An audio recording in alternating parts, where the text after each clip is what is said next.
Pardon me for interrupting. So I'm gonna start recording and I'm gonna repeat that so that way everybody else can hear this as well. So today the topic, if you want to start recording as well, because I give you permission, and let me know when you're ready. So that way. Okay, awesome. So today the topic is level 2 energy, which is anger, which can be expressed outwardly or internally. My anger for me quite often shows up internally for myself, but sometimes it's externally. So what I just said is the way that anger shows up, or the way that anger starts off in the first place, it's guilt, shame, and worry. And what I said about worrying is that and I say this to some people actually. So when you worry a lot, I say that's a good thing. It's a really good thing, because that means when you're worrying about something, you are able to focus on it and bring a lot of energy to it. But instead of focusing on the negative things, now you can shift the focus to the positive things and worry about the positive things that can also potentially be scary. Like, for example, you're buying a new house.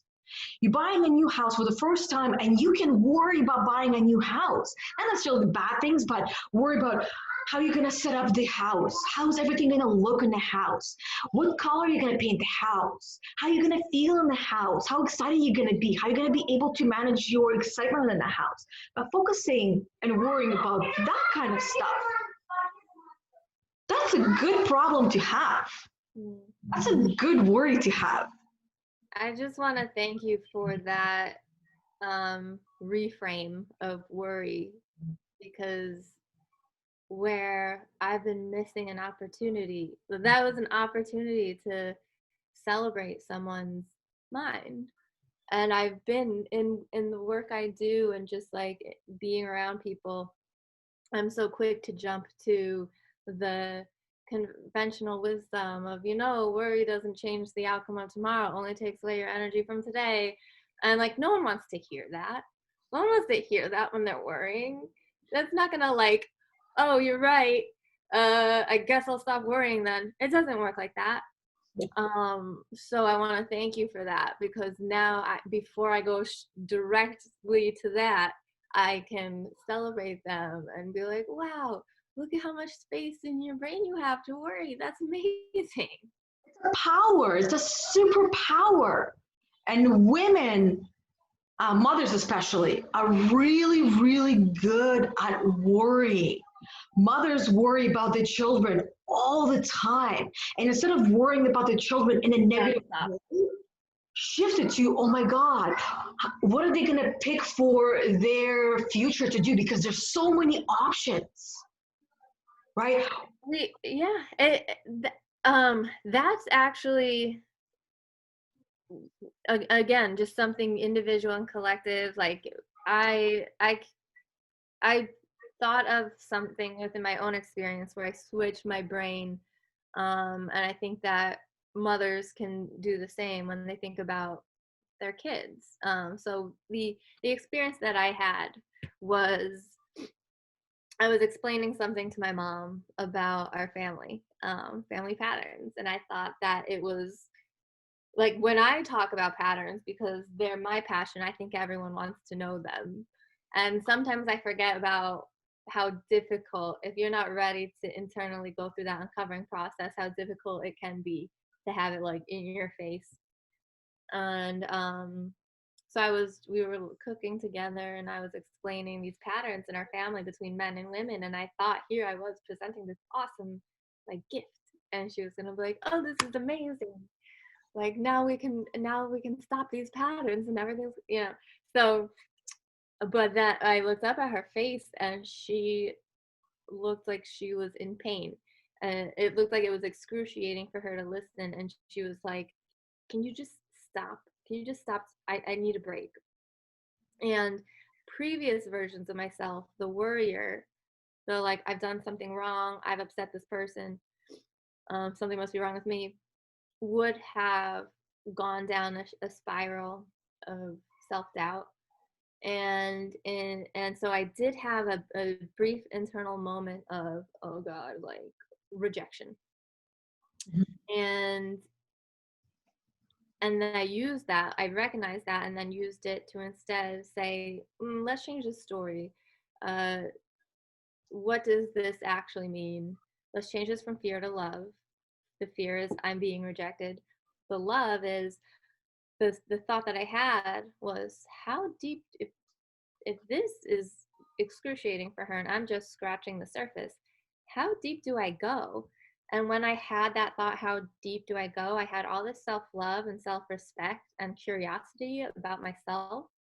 So I just offer that as a way that we could perceive children, perceive anyone. And instead of, I'm so worried about them, I can't control what they do, I can't control the world around them, is when that comes, instead have a similar kind of switch. Like how might their journey unfold? Like what opportunities await for them? Like how is their wisdom going to reveal itself in any given situation that they're presented with? Just start thinking the same way we think we can perceive an opportunity to meet any kind of resistance for ourselves with love. We can do that as we think about the people we love, the people we worry about, and realize worrying about them doesn't make their lives any easier. In fact, it makes it harder because they can feel the attachment.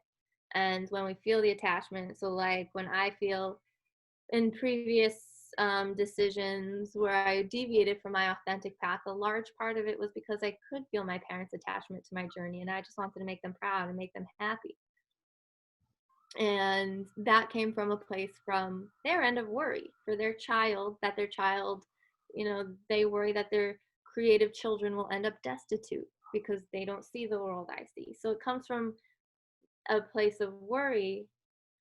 Whereas if they could see the world that I could see and they could see their children's, creative children's true potential, they might have a very different internal dialogue. And then the attachment to their children's story, well, maybe there wouldn't be attachment at all. Maybe it'd just be trust. And their children will feel empowered to make authentic decisions, align with their soul path without having to worry, my mom's going to worry about me if I do XYZ. And we won't have to worry because we are having these conversations. So we know that just as we have all the tools we need within any given moment, and we've always have, we can trust that our children, we've raised them well enough. I don't have kids, but I feel like collective global mom, but that we've raised them well enough that when they're faced with any kind of conflict or situation that might harm them, that they've got the tools within to navigate from a place of maturity and resilience.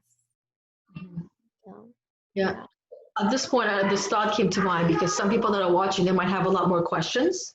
mm-hmm. So if anyone at any point has any questions, feel free to ask them.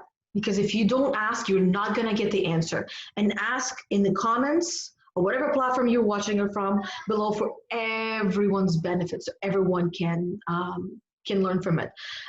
So we can start off with, you said this, and then ask a question. So kind of to refresh our memory, because we do these every week and we can forget what we talked about and all that kind of stuff. But with kids, there's definitely a lot of worries. And I honestly have been working a lot on shifting my focus. And if I'm worrying about my kids, I'm worrying about the positive, the good side of them and their future. And I don't want to say ignoring all the things that some other people might think is bad. Like, I'll give you a perfect example, okay? So a lot of parents right now have kids at home because there is no other choice. They're at home up until September or August in the States. I think that's when the school starts, or maybe even later. Who knows? So the kids are spending a lot of time on devices, on technology. A lot of parents might find themselves in level 1, feeling the victim, and I can't do anything, I can't fix it, my children don't listen to me, they don't want to do what I tell them to do. Or level 2, get off that device, don't do it, you're grounded, you're not going to play. And I mean, neither one of those two are really making us feel good as parents. And for the children, it does not help them because it creates patterns in them. So when they have their own children, based on their experiences, based on their learning, because they're learning from us and how we react in stressful situations. If we don't show them how to do it, or we show them the wrong way to do it, this is how they're going to be raising their own children. So if you are wanting to break a pattern, like I am, it's time to stop it and catch ourselves in those moments and figure out what is a better approach to the situation. Because looking at it this way, video games, they're not going anywhere. Technology is not going anywhere. They're going to be using it. You can help them to make better choices without going to level 1 or level 2. Use level 3 and rationalize. Help them to approach a situation from a level 3. I will rationalize it so they can rationalize through what they're doing and make better choices. They make the choice, not you, because you don't own them. I don't own my kids. I just gave birth to them. They're their own individuals. They're not like me. They're not like my husband. They're their own being. So allow them to be the way they make their own choices of how they want to spend their time. But I, at the same time, help them to make different choices of, okay, well, we can go for a walk. You can help me cook. You will be helping me clean on Friday because it's one of the things that is beneficial. So at that point, they don't have choice because Friday is already our day for cleaning. So they know that, but they have the whole entire day to do what they want. And then in the afternoon and the evening, we clean. Right, so there still needs to be some balance. They do have the choice to receive the cleaning, like it's a ritual. So they could perceive it as this is part of our ritual and it's sacred. Yes, but at the same time, I can also give them choices. So what I started doing is, okay, one Friday, my youngest will pick the songs that we're going to be listening to as we clean. He's in charge. He's a DJ for the day. The following Friday, my daughter's a DJ. That's brilliant. So give them something that they can enjoy. Otherwise, like I'd be listening to my own music. And at this time, I can put myself on hold and I can listen to my music at my own time and they can do it. So there are ways around it. It's brilliant. So the worry comes down to the video games and they're playing video games all the time and being on technology. I think of it this way. What skills are they practicing? What are they learning by doing all of this technology stuff? What could possible future come out from them using the devices the way that they choose to? Because they don't use it the same way. And the choices are honestly unfreaking limited. So Twitch, like they could make millions on Twitch. Do they talk to their friends and stuff and play like virtually? Okay, so honestly, friends. Honestly, if it weren't for that, like I wasn't young enough for that like introduction of like virtual gameplay. Me too. But I can imagine that it teaches all sorts of like intimacy. So here's how I see it. Like I see it gives the mind a break. It's kind of like the relationship that we have in ceremony. It's like its own sacred container. And then as the mind is just like in the flow. It's like when they're good at it, they activate flow state. So there's like in the flow of the video game. And as they're talking to each other, they're developing intimacy and their little tribe. Like, and yeah, it's based on a video game, but some just overhearing, like I've overheard some like deep hand-eye coordination as well. Yeah. When I play video games, like the way my son plays, he's 7. I can't. Like I go in panic and I get anxiety and I can't. My husband plays video games and it's just like jumping or the thing falls down. I'm like, it's not for the faint of heart. And he's practicing. He watches YouTube channels that are playing games. He's games. He's like, oh my God, look at that headshot. I mean, it's a game and he knows that. He's not like, I know some people, oh my God, he's gonna go and get a gun and go to school and start shooting things up. No, it doesn't happen like that. right? There's a lot more to it than that. A person goes through a certain life experiences in order to come to that point. A child understands the difference between real life and a game. Believe And it or if that's the concern, like, look, kids are going to play games. And if that's the concern, let's design different games. you know, like let's design games where they're tasked with rebuilding the world or something, like where they're using design, but that's just as fun. But like, it's not.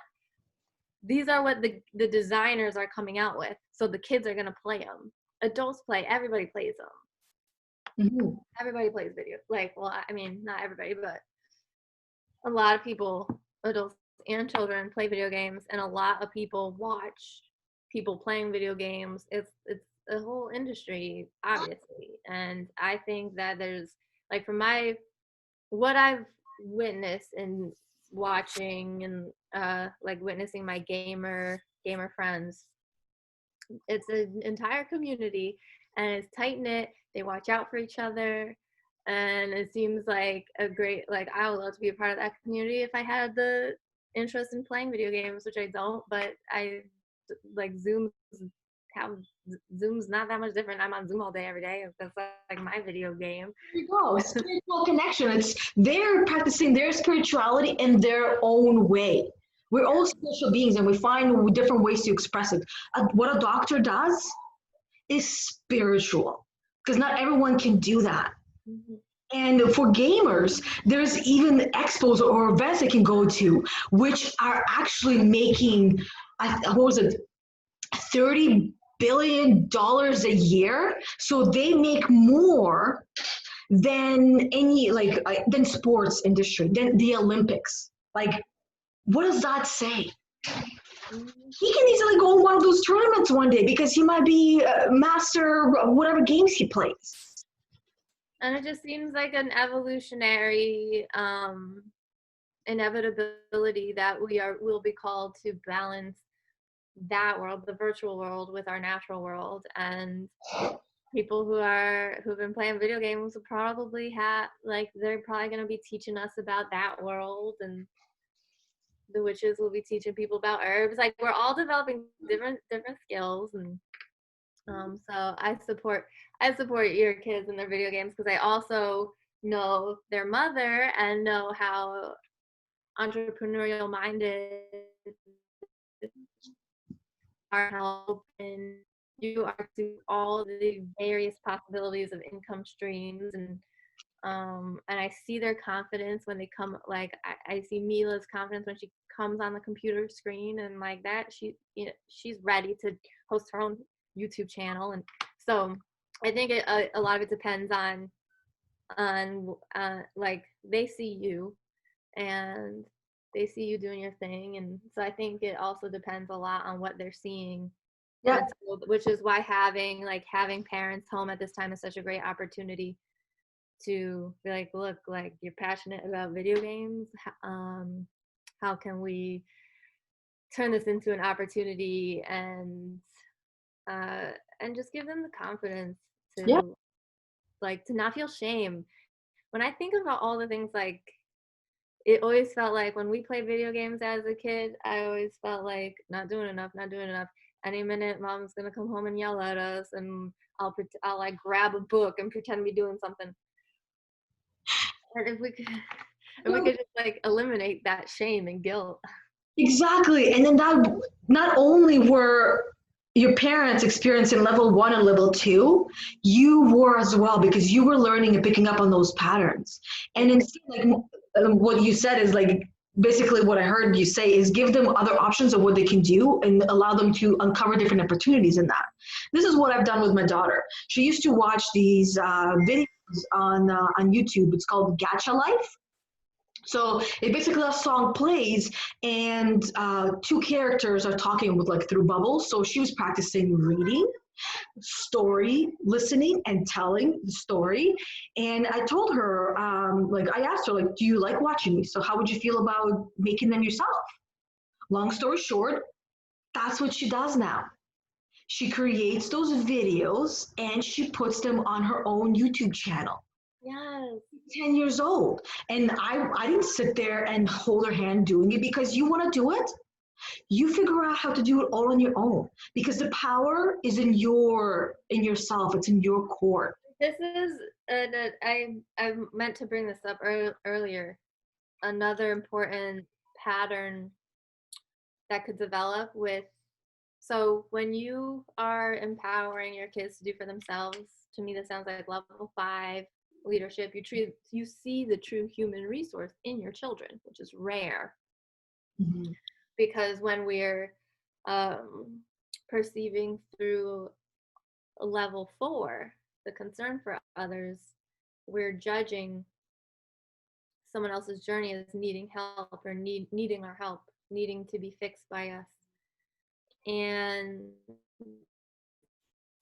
in cases that the case, like we need that level 4 compassion where people really can't help themselves. And or when people need like legitimately need sympathy. Like I may have told a story before about once when I ate an edible, and edibles like just like send me to level 7, expand me to level 7, and I struggled to come back. And a friend called me when I was at that place, like super like edible peaking, and I was just like seeing like the universe. It was just a set of patterns and zero. I had zero emotions available, just like objective, completely objective, non-judgmental thinking. And he called me and told me that his uncle died, and I'm sitting there like in my like temple in the mountains under the sun, and I'm thinking, well, death is an illusion and so is life. And like just like anything that I could have said, if I had spoken immediately, it would not have been helpful. If I had spoken from level 7 to someone at level 1 grief and had been like, your uncle didn't die, like nothing ever really dies, that would not have been helpful. So I had, so which is why, we say um over and over, no energy level is good or bad or right or wrong. There's no judgment on any of them. They all exist for different purposes. We've just been using a lot of level 1 and 2 when it's not necessary.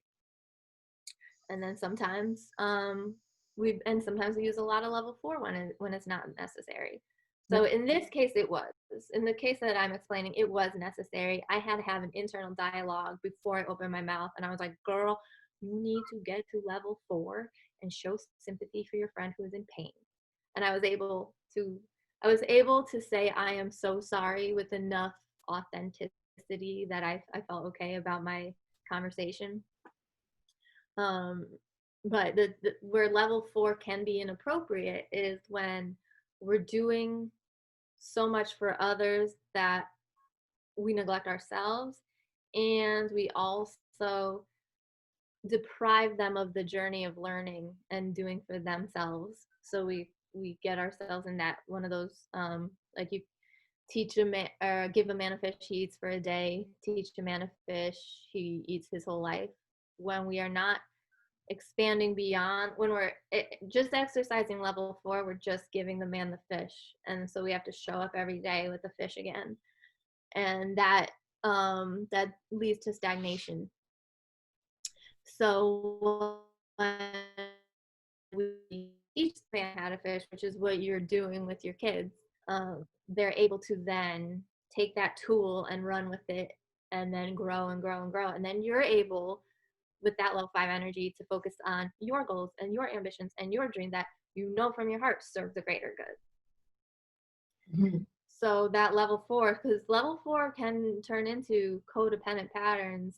If like I've seen with my mother and my brother, my mom and her son, from the time I can remember, she wanted to do everything for him. Like he's a sweet, gentle soul, and I think that I honestly have a lot of theories about their relationship, but I think a lot of what resulted in his mental health was to fulfill my mom's need to be needed.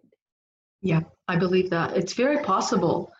Definitely, because if you, as the child, might feel like it reminded me. There was an episode in Simpsons. Was it Simpsons? No, 70s Show.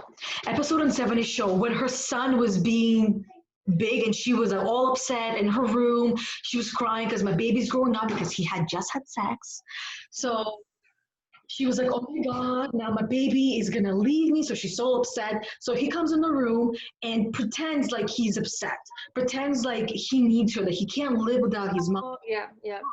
And then she's like, no, you're just pretending, you're just faking. He goes, listen, my dad is always going to be basically telling me I'm stupid. So I need you to help me with that. She goes, oh, yeah, that's very true. You definitely need me. Okay, I'm good. Yeah. In a way, Yeah. that's kind of like in order to get someone else out of that place, we find how we can help them. And if it means that we create or start to feel depressed in order for them to give them a job to do, then we will do that. Exactly. Because we're not equipped. None of us are really emotionally equipped to be like, look, you need to detach from me needing you a bit, and it's really holding me back. Because why would we, if we are receiving all this level 4 energy, and from mom, if mom's taking care of us and taking care of us, and and so that part of our brain that's like, you need to pick after yourself, you need to do for yourself, you need to intuit the needs of others, and you can be of service to others, that part of the brain is starts atrophying.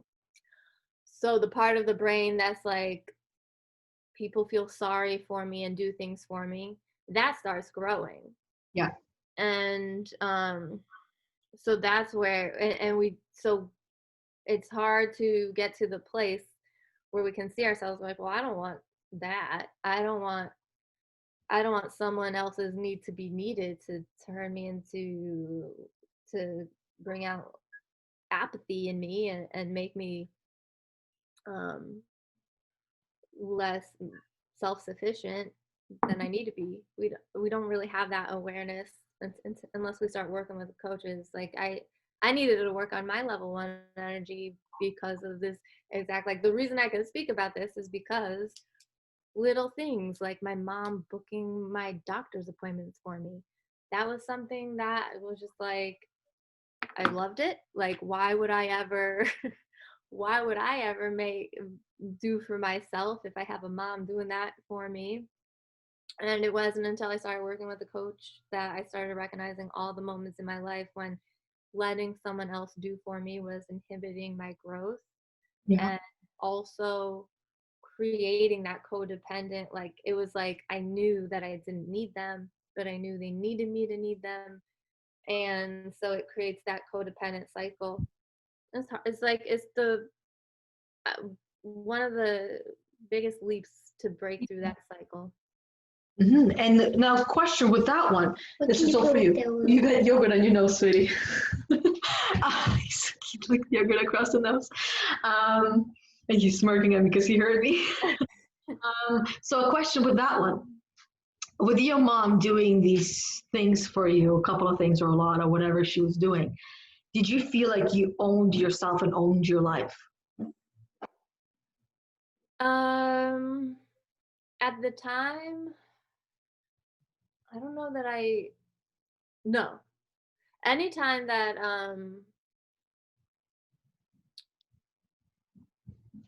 I don't think I thought about it, and I never really thought about it. I think I was just on autopilot and was like, this is just how things are. But looking back, no, I didn't feel, I mean, because I had no real autonomy that I knew of, or I mean, we always do, we always have it, but at the time, I didn't feel like I had a choice in anything I had gotten myself involved in, whether it was my lease, my apartment in Boston, or my job.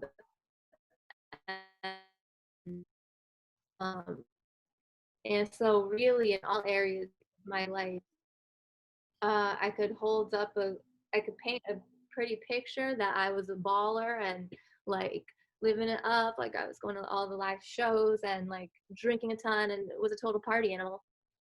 And so on the surface, it seemed like I was owning my life.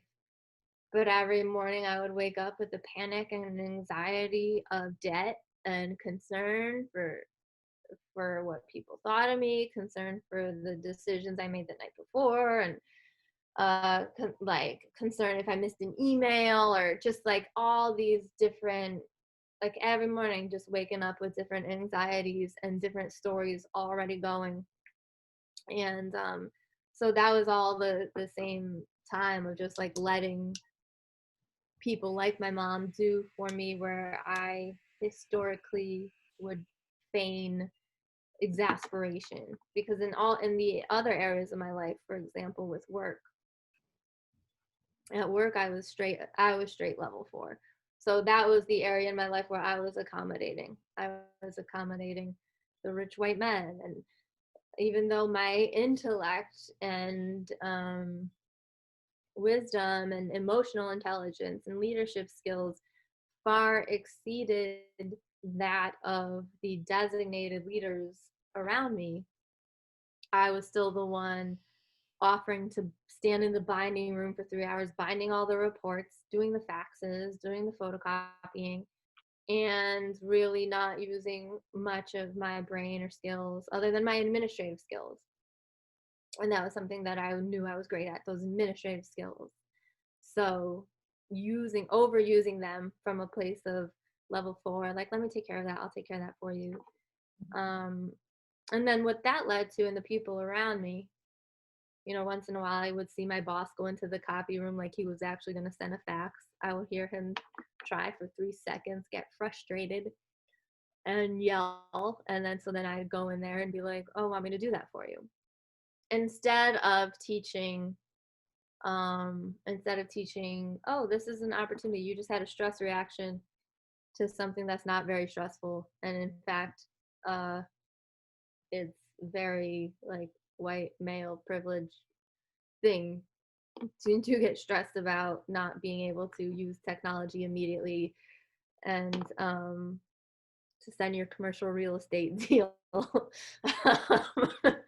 So it could have been an opportunity to say your reaction to technology not working immediately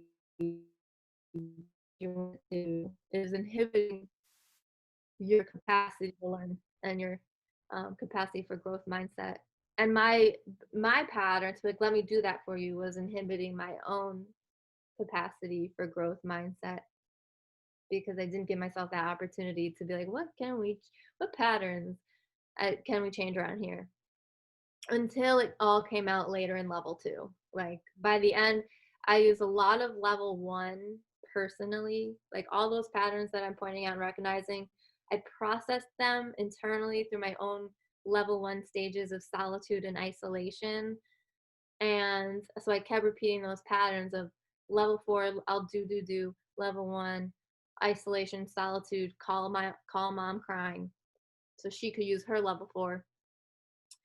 And so it was this pattern until it got to the point where a lot of that level 1 shifted into level 2, and then kind of just raged and told off a lot of people and quit my job and um, wanted to burn the place to the ground. And that was just a natural progression for me to shift all that level 1 in all those areas of my life to level 2, and then also to see where I've been level 4 and where the other people in my life have been level 4 and where those patterns have just been inhibiting all of us from growing.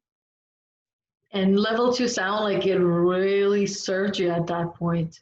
Oh, I mean, I'm I wouldn't have traded it for anything. It felt great. And all along, I knew the things that I was revealing to people was truth. And they were not nowhere near, like, people acted shocked when my level 2 came out. And I just knew there was nowhere near the levels of level 2 energy that I've been walking around absorbing from everyone else my whole life.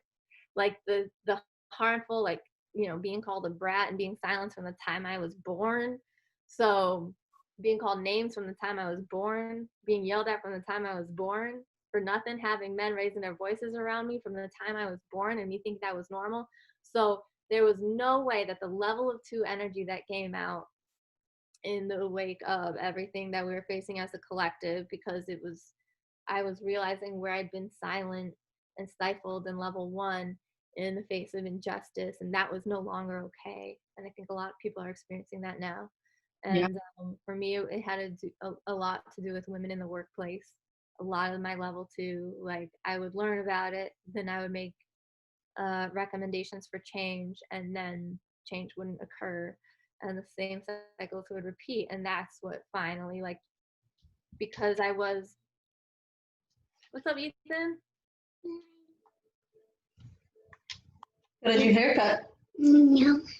like daddy, because daddy What are you said, playing? what are you gonna play? No, I'm not gonna play because I'm eating right now. Oh, you're eating right now? Yeah. So you're gonna watch something? Yeah. Yeah. Say hi, Rachel. Hi, Rachel. Hi. His voice changes when he when he talks sometimes. So Yeah. adorable, isn't it? Yeah. Okay, here, you're free to go now. Careful. Okay, go sweetie. And do you know if the thing was on my nose? Yogurt. No ice cream. Oh, you had ice cream. Ooh, ice cream in the morning? That sounds great. So sneaky. That sounds like the virus dream, quarantine dream. Oh yeah, but I don't buy it often because he will eat it by the tubs. But when we do, he eats it by the tubs. Yeah. Ice cream Ice cream and something. on a cracker, on a Ritz. It's 2 Ritz crackers with cheese in the middle, with vanilla ice Ice cream. cream? Wow. Snack time. So The best of all worlds. I can dig it. I mean, he's not gonna Most eat like people this for the do. rest of his life, but let him enjoy it. Let him eat it once in a while.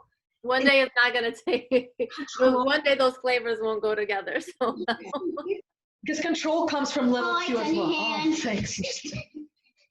Just farted on my hand. I like how that gets it off. That gets the part off. Oh, I gotta think. Did I tell you the time where he came to me wanted to smell his hand? He goes, "Mommy, smell." So I smelled it. And he goes, "You smell that?" I'm like, "Yeah." He goes, "That was my fart." Oh my God. But Thanks for this for children for reminding me of how funny farts always are. that's the thing. Like we always have fun at home when it comes to farts and all that kind of stuff. And I don't like to shame or guilt them because that will create patterns. Like you were talking about patterns that since childhood of what you experienced, the guilt, the shame, the all the different ways of how you are failing. And I mean, that's horrible to be growing up that way. But then if you had children, if you didn't heal yourself, you would repeat those patterns as well because you would not know any other way. And I started because when I started my journey, and my journey really truly started to go like really deep, because I was going deep. But when I really started going like deep is when I started working with you, with the coach. And with the coach, this is where, as an individual, we're able to bring real problems and help and get the coach to help us understand what is going on without the coach telling you what they think is going on. They ask you what you think because we don't know. We didn't live your life. I didn't live your life. I lived my own life. So I can only speak from my experiences, which might not apply to your life at all.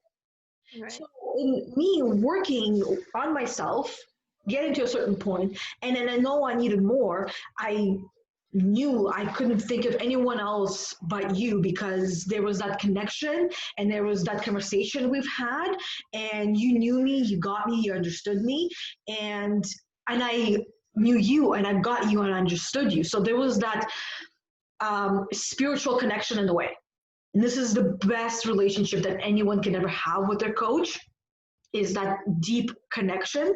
And if anyone that's listening or watching to this feels that with either one of us, or maybe there's somebody else in your life that is a coach, highly encourage you to reach out to them and start that conversation, start the process of hiring them Yeah. and Yeah. paying them in whatever way you're able to, and that they would accept. Because that was when I really started truly deeply working on myself and recognizing my patterns, because you were able to help me uncover them, which I've done on my own, but this was at a much deeper level, because this is an outside person outside of my head that's asking me questions to get me my wheel to spin in a different direction, because I'm spinning it one way because I'm thinking one way, but a coach helps you to spin it a little bit differently.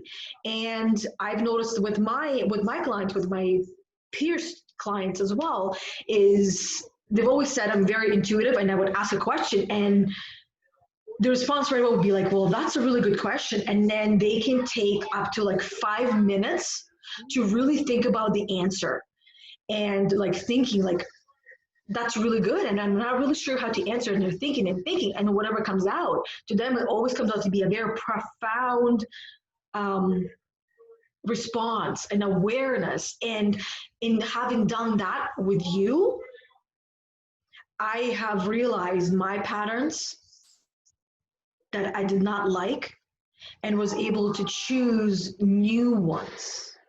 That's what it's all about. And the coach is the safe space to see those patterns, because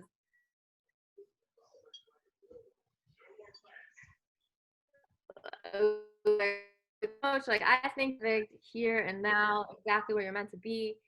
So whatever patterns you're uncovering, like, I'm not, the coach is not judging them. We're loving them, because it's human and it's you and it makes you who you are. And if you depending on the coach you work with, like the way we're trained, we we're trained in how to unconditionally love each and every one of our clients, and that Level is level 7, as I like to refer. My sessions, my end, I'm always at level 6 and level 7.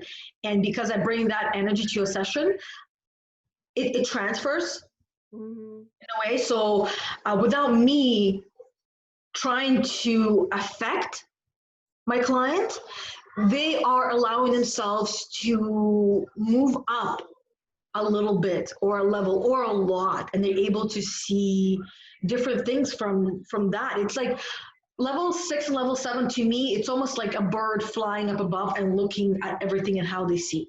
Yo, there, I love that this like bird symbolism's coming up so strong lately. And yesterday Chris was giving me a ride back home to Connecticut, and we were listening to an Aubrey Marcus podcast, and he had one of my favorite musicians, Trevor Hall, on, and he asked Trevor Hall about the significance of the bird, and that's exactly what Trevor Hall said, is like the bird's like the witness, like, which is basically goes back to Ram Dass, like Ram Dass drilling loving awareness into my psyche. And when Ram Dass talks about loving awareness, he like brings up the imagery of, when you're looking at the sky for long enough, the sky, like you see the sky, you're aware that the sky is looking at over all of us, and when you look at that enough, that your perception of it becomes kind of like a mirror, and then your awareness can be that of the sky or that of the bird,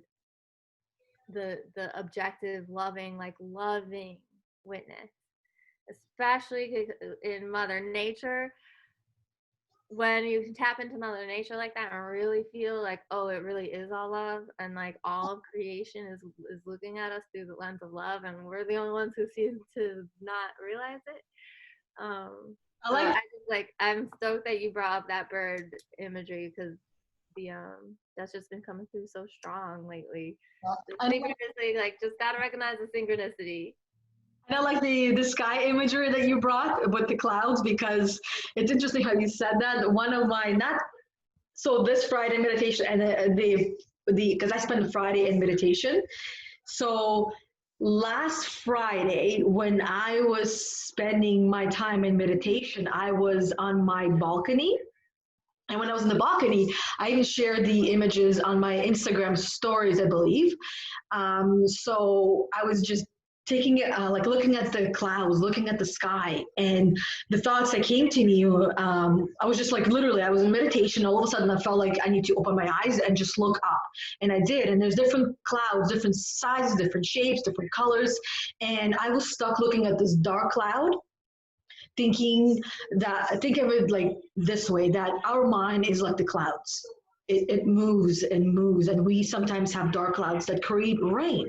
It started raining shortly after. I'm like, oh my god, I manifested rain, so I don't have to water the grass. um, Kind of like thinking about that, but looking at the clouds as the mind, like everything moves and the clouds pass, everything passes, the storm always passes, and the sun comes out from the clouds and it shines really bright, and we have those good incredible days. And even though we forget that the sun is not, the sun is not there, we feel like it might not exist, it is always there, it is always shining. And our heart is the sun. When we feel that wholeness, that completeness, that full like joy and love within ourselves, in our heart, it's always there. It's always, Clouds always that need to there. pass. And so is the I love that. I love thinking of the heart as a sun. That helps. Like in my meditations, I think of the clear mind as the blue sky, like the clear, objective, non-judgmental um, mind as the blue sky, and then the emotions and judgments as the clouds and rain and precipitation. And so you adding the sun as the heart, like this just like brought my meditation to the next level, and like made sense about what I've been like, what I'm feeling like this. Yeah. So And thank you. when the clouds pass, in order for them to pass, there needs to be some wind, which basically means in the human body, as the sun and the clouds, breathe. Take deep breaths and blow it out so the clouds can pass. That's how it all passes. So nature has the answers for us. We just need to look at it and understand it and interpret. That's how I interpret it. Like, It's everywhere. Nature, from the cyclical um, seasons to the phases of the moon to the sacred geometry and the flowers, all of the answers of how we can reorganize and recenter and regenerate exist within nature. And one of the things that you mentioned, I forgot. I forgot what I was gonna say. Sacred geometry took my mind to a whole different place.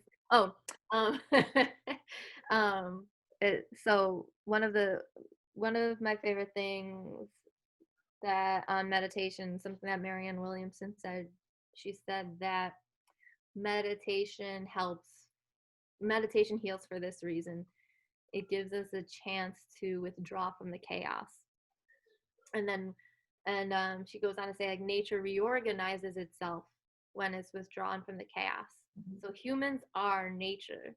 And actually, there have been studies showing imagery of the brain when it's on bliss, the emotion of bliss. And the brain on bliss creates sacred geometrical spirals.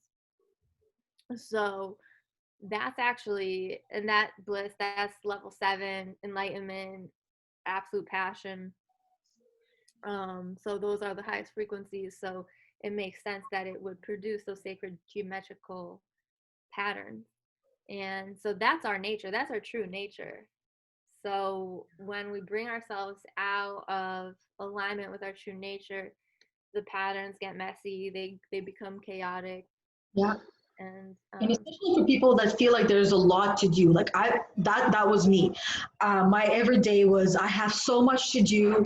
There's no time. I can't find time to meditate. I need to think about this. I need to do this, and it always like do, which helped me to uncover one of my values, which is productivity, which I was kind of ignoring, not being really aware of.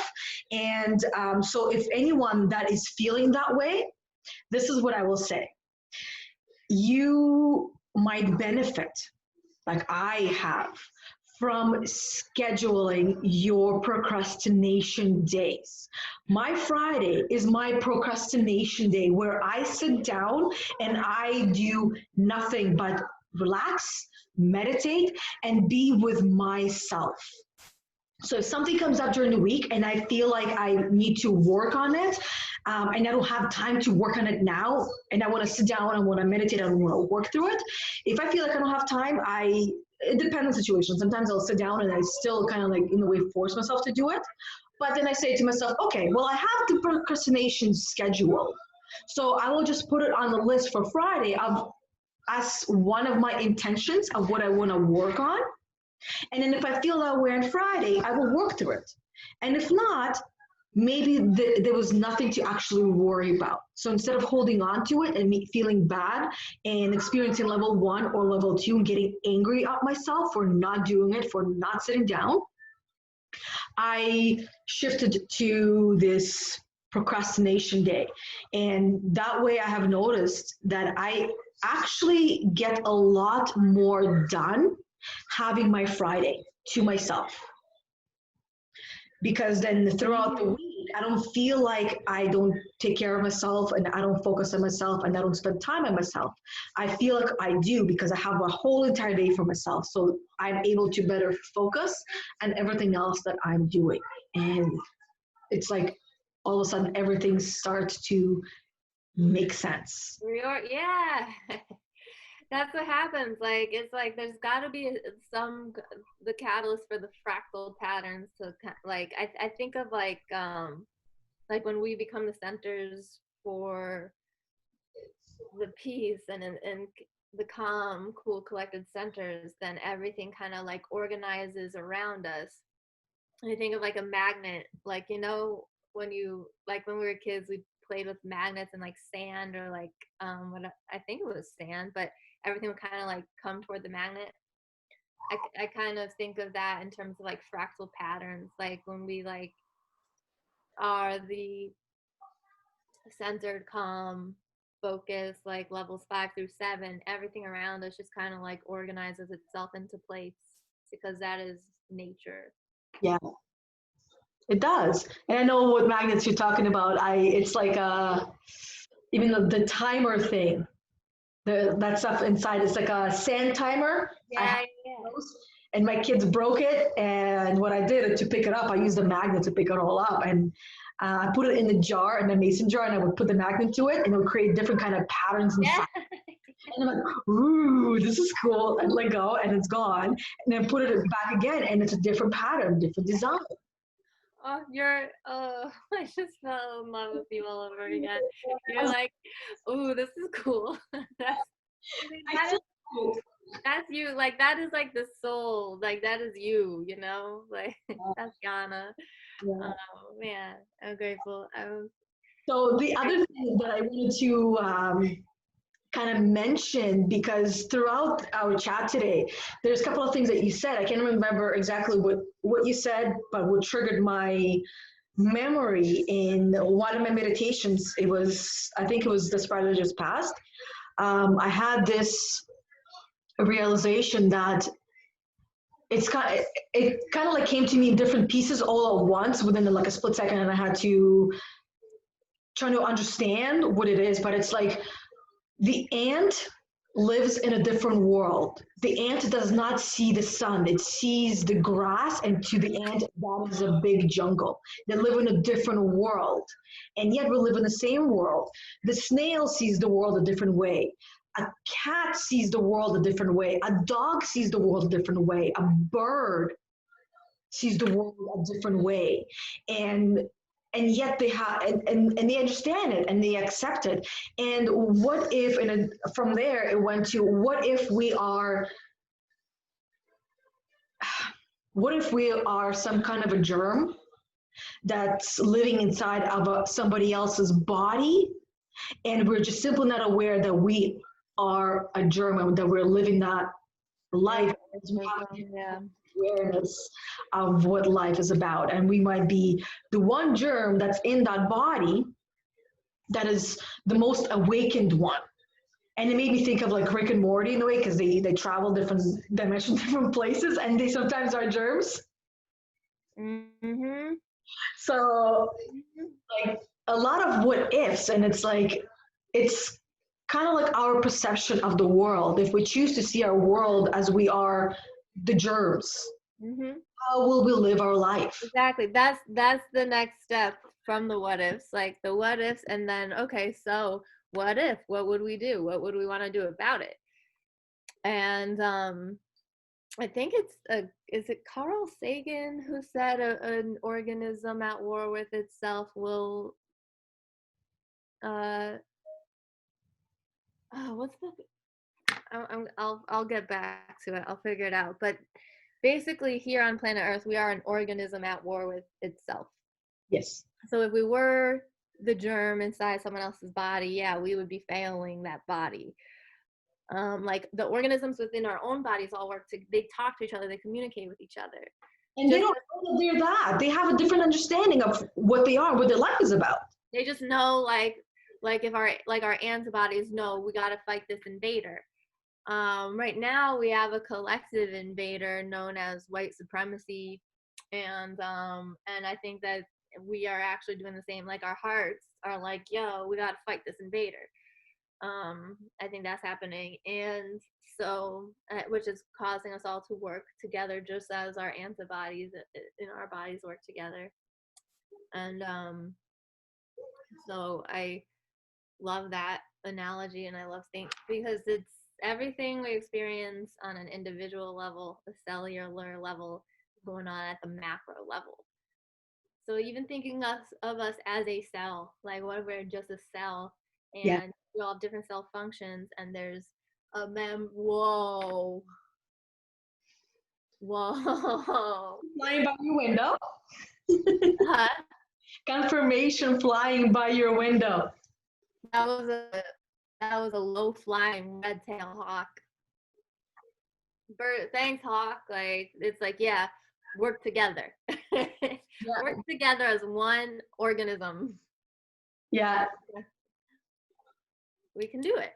We're doing it. We're doing it. Like we're having this heart opening expansion because wow, like the pandemic set the stage for a lot of parents a lot of people with privilege to be at home with their kids, which gave them empathy for their the kids' teachers, valuing the kids' teachers, and then hot on the trail is the race war we're experiencing, and parents seeing that, wow, I don't have to think about my kids' safety like this. Like realizing that a Black mother has to fear for her, like really, like the worry that goes on in the mind of a Black mother is very different from the worry that goes on in the mind of a white mother. So while, like going back to what you were saying about worry, um, I wrote down and put a box around it, imagination. So our imaginations are powerful, and what Yana was saying at the beginning, when it comes to worry, we choose what to do with our imagination. So worry exists in the imagination. We're coming up with scenarios that might or might not happen. We don't know. We're not there yet because that's in the future. We're here in the present. And we could use our imagination for different purposes. So like going back to what we were saying about stress and reacting in stress, like what if we use our imagination to imagine a world where chaos is going on, stress is going on, and our children are seeing us remain peaceful and calm and articulate and grounded and sure-footed and loving and compassionate, and instead of coming from a place of, like right now a lot of children are watching a whole world go, we're right, you're wrong, we're smart, you're stupid, what if instead they watch us say, we have different opinions, and I really want to know what your heart is like, what's heavy in your heart, what's behind these opinions. Let's get to know each other, and let's remain calm and compassionate. If we used our imaginations to think of that world, like, what would that be like if our children watch us care for the hearts of those who don't think like us, who exhibit behaviors that um, just are trend toward injustice and hiding truth. And if we approach it from a place of calm responsibility and compassion, and I forgot how I got started on this, but I think that's changing. And so going back to imagination, just like using our imagination to dream up of a more cohesive, higher frequency, more understanding, more harmonic world than just a bunch of stress, like levels 1 and 2 stress reactions. Because this is like what we're experiencing collectively, individually. It's a personal power struggle, and because the patriarchy has split us into inferiority and superiority. So something that happens, and before I say this, I just want to mention that the 7 levels of energy and the 7 chakras, 2 completely different systems. The 7 levels based in quantum physics.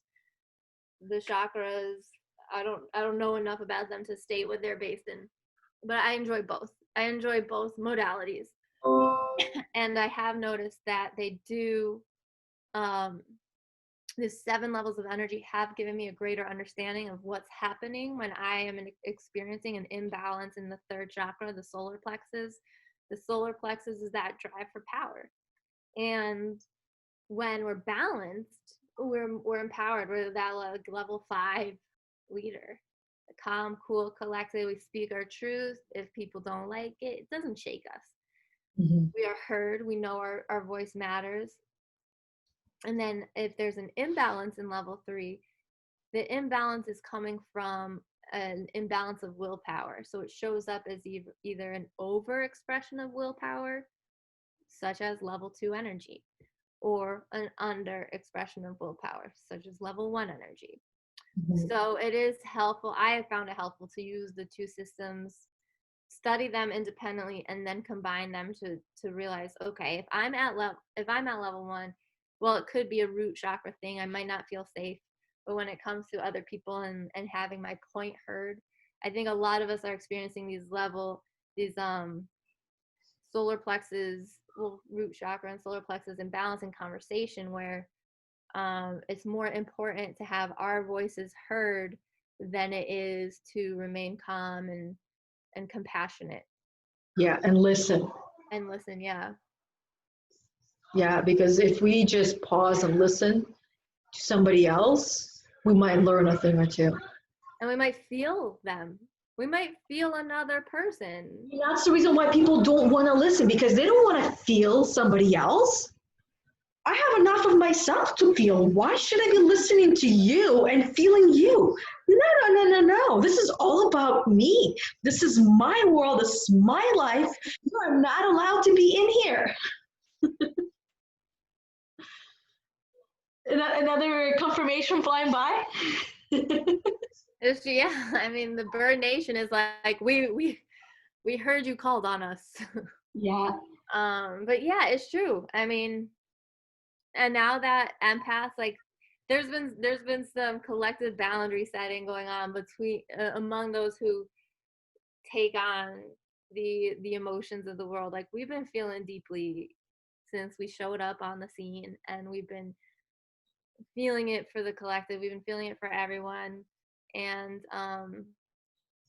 now we're setting some boundaries and advocating that others feel it too and help us carry the weight. And it's actually happening. Like, I've had conversations with people who, like, 4 years ago, could not listen to me speak about children in Yemen or Syria or Mexico or Black children the way that they talk about care for their own children. they couldn't hear me reflect like, look, all these children deserve the same amount of respect and opportunity, and empathy and compassion and care and concern.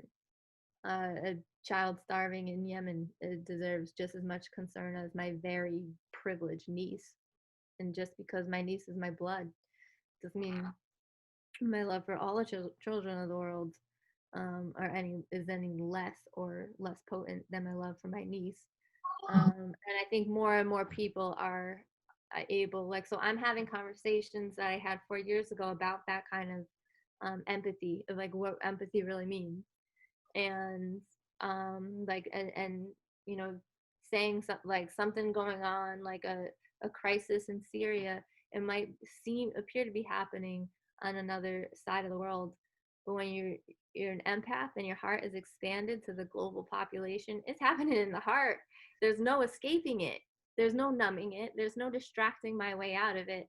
And I think more and more people are putting down the numbing agents and actually allowing it in, and realizing, oh, there's no escaping this depth of feeling that I actually feel for my co-humans, as we're all here on planet Earth together, and Mother Earth has more than enough resources for all of us. Why are we fighting? Why are we making up a paradigm where some people get like are more important than others? And why would superiority and inferiority exist? So I think more and more people are feeling empathy for what those limitations and old paradigm, like hierarchical structures, the kind of oppression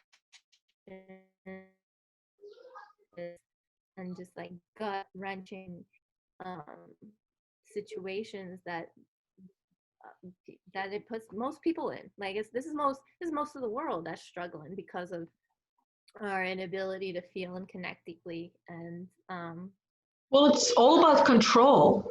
yeah. If we feel like we're being controlled, it becomes very difficult to feel and connect Mm-hmm. because there is a block. Control creates blocks. We can do the same thing with our children. We can create those blocks in our children by trying to control them. Mm-hmm. And by them growing up feeling like they need to be controlled because that's the only way to be and live. And they're not necessarily learning how to feel, be, and truly connect. So that control needs to go. Those setting boundaries, like you mentioned, boundaries need to be set. As an individual, we all have the power and the knowledge of what boundaries need to be set, where in our life, where you need to draw the line, so to speak. Mm-hmm.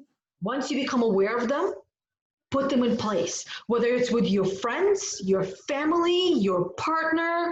You can't really do it with your pets because they don't really understand boundaries. So you don't want them in your lap, they're still going to go on your lap, right? Like my cat, he just came here, he was here. He stayed here until he was done and he went back upstairs. I mean, that's beautiful. I enjoyed that.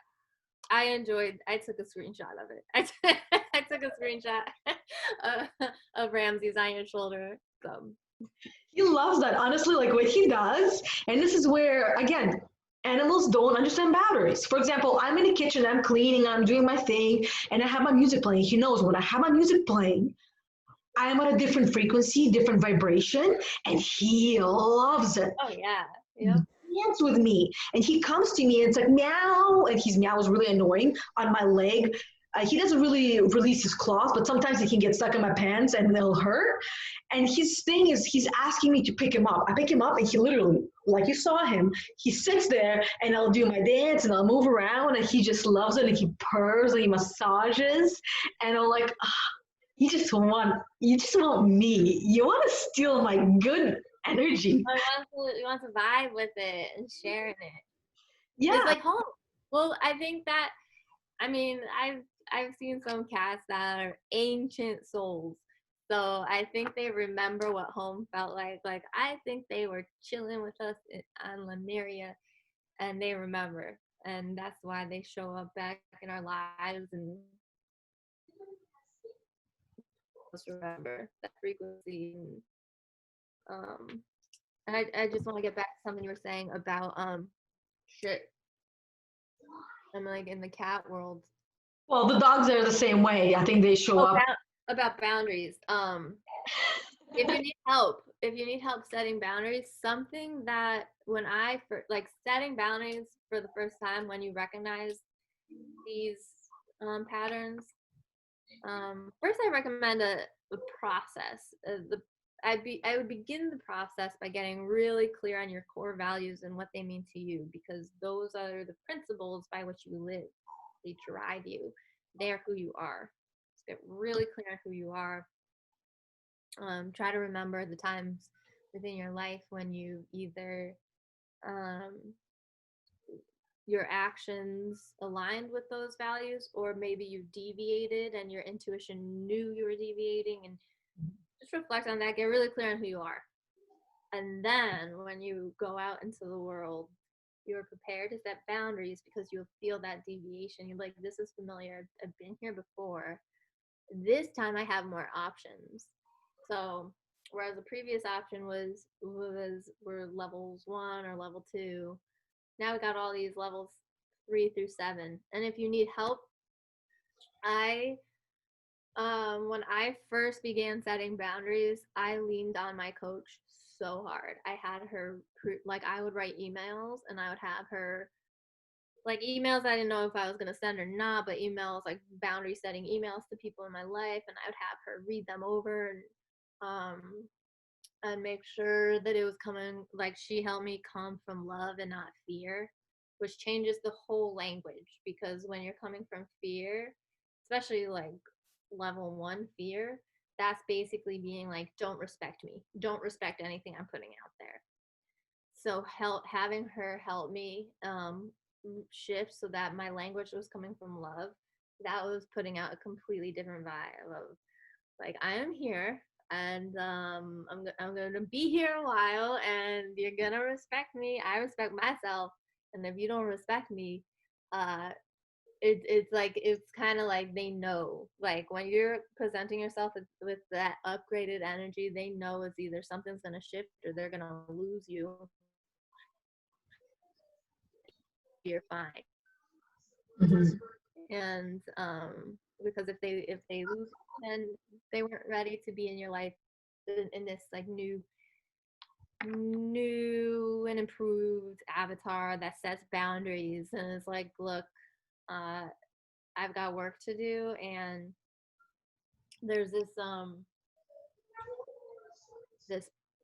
example in my chakras for beginner books, chakras for beginners. I have been um revisiting this book for 4 years now, like any, like it's just so straightforward. And again, so something with level 4 energy that we experience, one of the disadvantages shows up as the imbalanced heart chakra. So this in this book, it's talking about the imbalanced heart chakra. It's saying, basically drawing from the spiritual source, is saying, when you are in right alignment, you will be replenished as you give to others of your fullness. When you feel exhaustion, go out into nature and drink in beauty. Draw the beauty into you and feel it. Remember, if you are going to give, you need to know how to replenish yourself. The personal is limited, the universal is not. What inspires you? Go and reconnect with your source. And then it goes on to say the nature of that imbalance. So imagine a friend that needed $5 every time he saw you. Can I borrow $5? I'm short $5. Can you cover me? Do you have an extra $5? Wouldn't you eventually tire of this friendship because of it constantly being a drain? So it is in love. When you identify the other person as the source of your needs, you become a drain on that person. Remember to stay connected to the sources that inspire you so that you are sharing something vital in the relationship. So that goes for any relationship and friendships, anything where it's not reciprocal. So I just thought I'd offer for anyone who has an excess or abundance of level 4 energy, beautiful energy. Just remember, if there are people around you asking for $5 every time they see you, you are entitled to set a boundary and be like, you might want to go create your own energy. Like, you know, like that person asking for the $5, they're not creating their own energy from the heart. They probably have not rooted. So that's something also important to understand. If the same people keep coming to you needing your level 4 energy or needing your $5, whatever that source is, the reason they keep coming back is because it's not taking root. Like we expect, we give love, it's going to take root, and then those people will be off and running. But everybody, if their pattern has been to rely on the energy of others and the love of others, the external validation of others, they're always in need of external validation of others, whatever the energy is. It's just not taking root. Yeah. It's important to keep in mind. It reminded me the conversation that we had in the beginning of the child showing the parent that they are needed, right? So it's kind of like those patterns sounds like they're continuing into adulthood, and we are replacing the parents with other people in our life so they can come and fix something that we think is broken, but it is not. Whatever is going on is just a sign. Your body's trying to tell you, your mind is trying to tell you something is off balance. Yep. You need to do something about it, right? And then we're so quick to then jump to level 1 or level 2 and find that problem. But the problem we're looking at is usually external. And then we find ways of what to blame or who to blame for what's going on inside, but it's not outside. It's inside. So instead of pointing the finger at everyone else, realize and recognize that it's happening within you. It's like you have your whole world going on. There's a different world inside of you, and there's a war going on inside of you. It's not caused externally. Yes, some of it might be triggered, but at the end of the day, you allowed the war to go on inside you because there was a button push and the war just happened. So working through that is what's going to help and allow all of us to heal one thing at a time, and then allowing yourself time and grace to actually heal and recover from that experience. Yeah, time and grace, for real. Yeah. And one thing at a time is enough.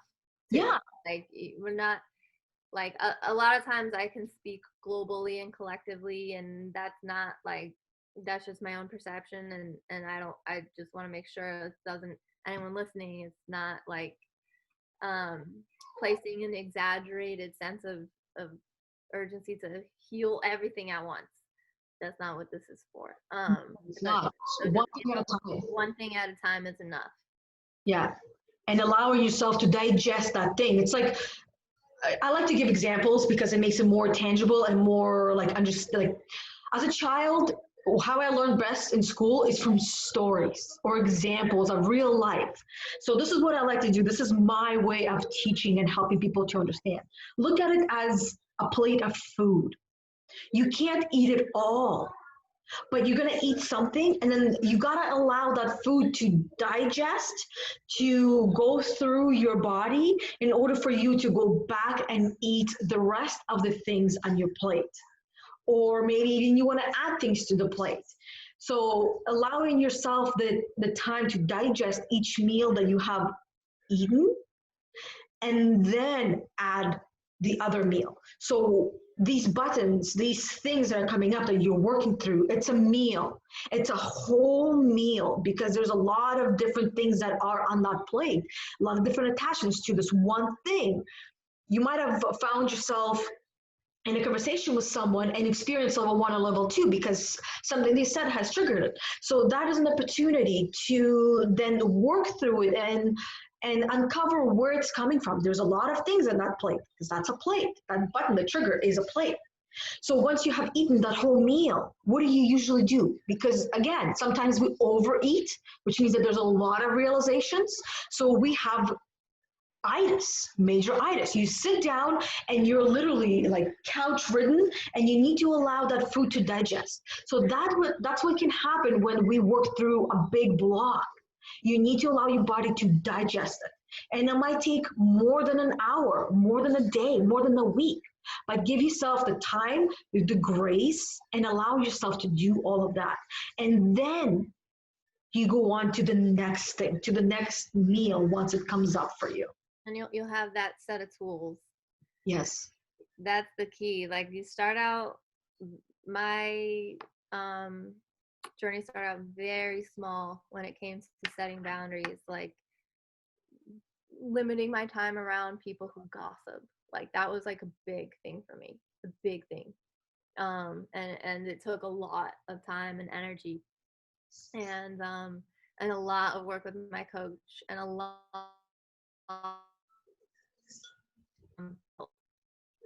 and um guilt for how I thought that those behaviors to win over the approval of the tribe, and then guilt for leaving the tribe and not continuing that relationship with the tribe. And so it takes a lot. So, and then over time, the tools I pick up along the way would expand.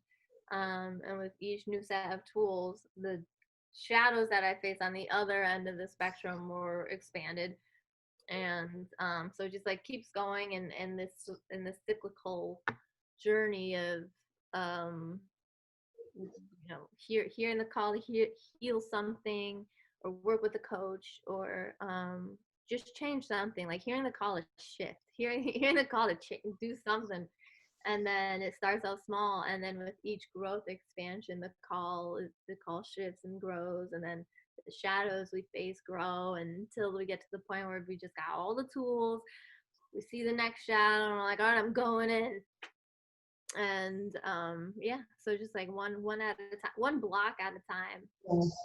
And as you were saying shifts, all I heard was taking a shit. And it made me think of that food process, that in order for us to fully release, we need to go to the bathroom, take a shit, and flush it.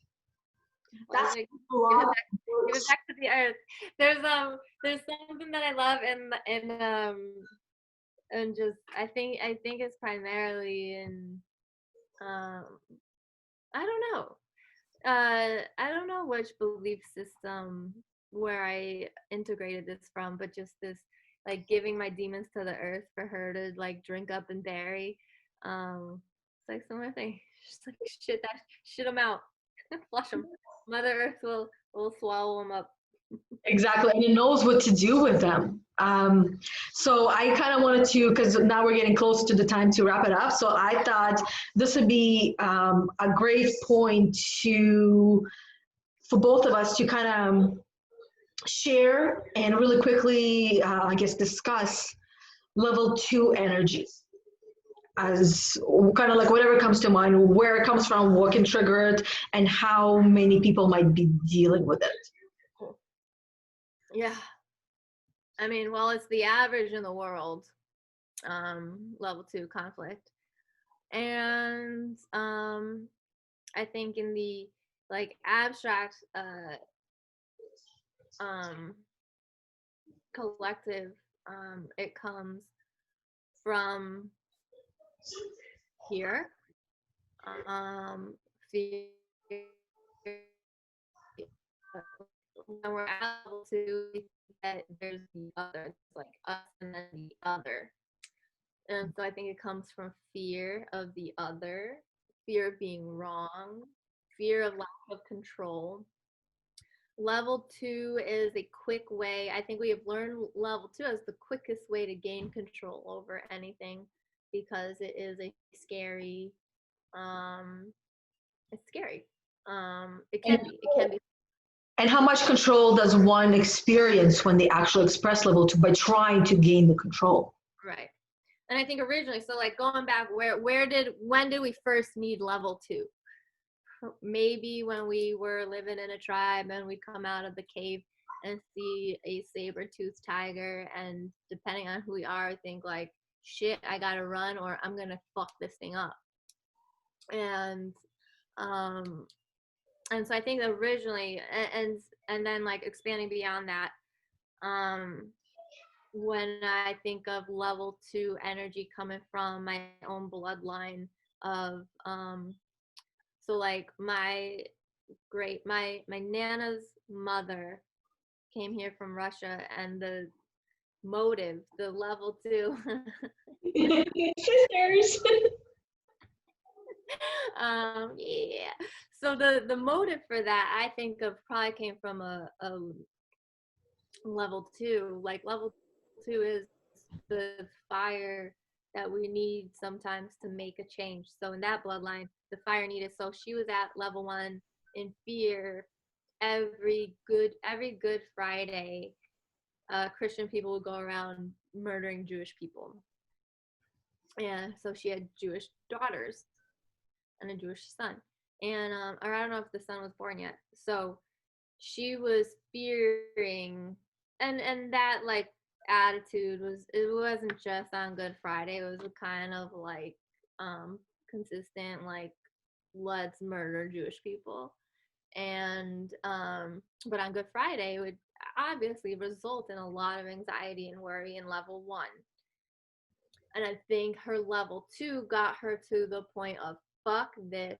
She packed up her kids and went to America. So in that situation, level 2 is absolutely necessary. Yes. Um, it was either level 1, when everyone's probably gonna die, or level 2, we might die on the way there, we might die when we get there, who knows, but it's better than this. Yeah. It's gotta Better than sitting there and waiting for something to happen on a Good Friday, which sounds more like a bad Friday. Sounds like a real shit Friday, if you ask me. That's not a Good Friday at all.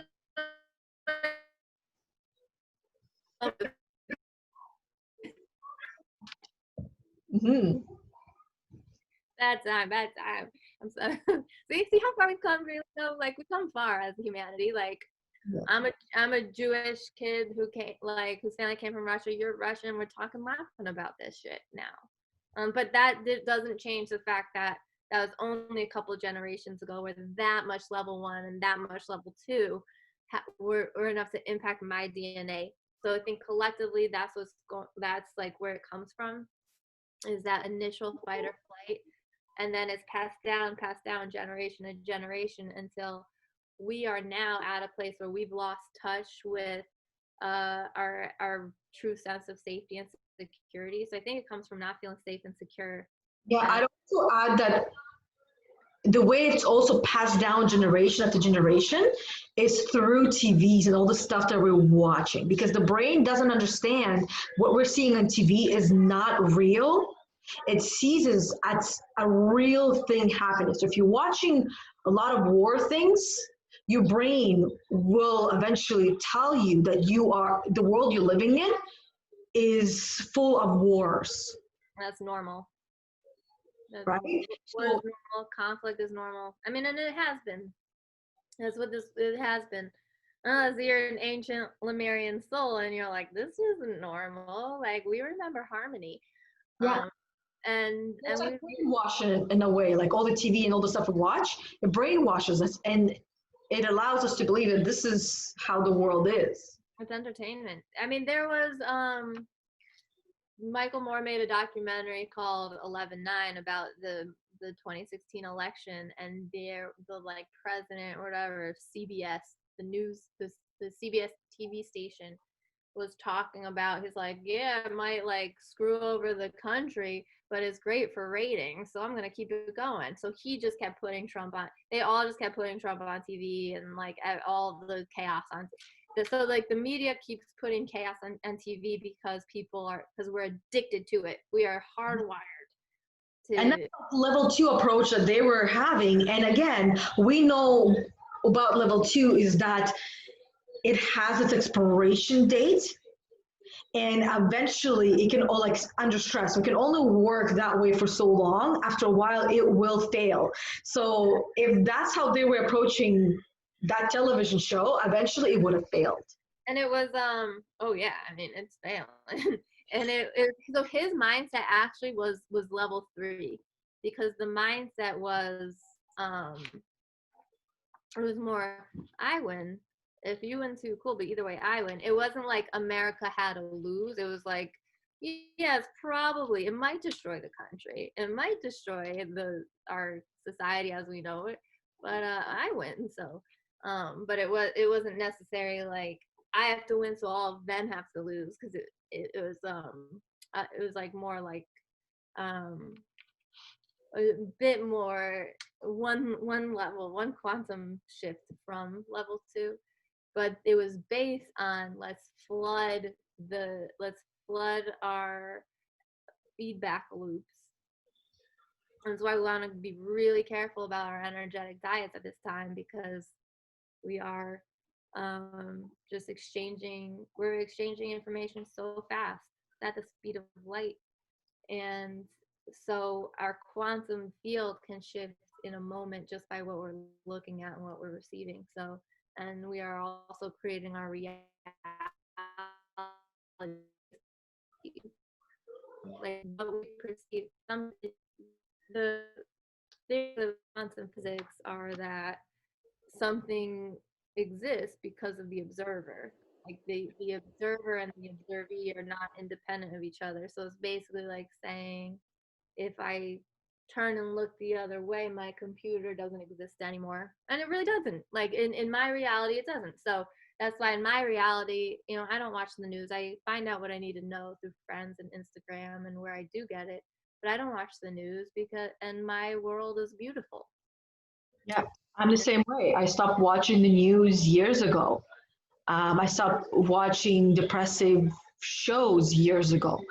Once in a while, I still do in a way, because I just feel drawn to it and I know I learn from it and I walk away with new awarenesses and new lessons. Um, but it's still a choice, and we can choose what we want to essentially brainwash ourselves with. Because whatever we focus on, whatever we have in front of us at all times, is what we're going to become.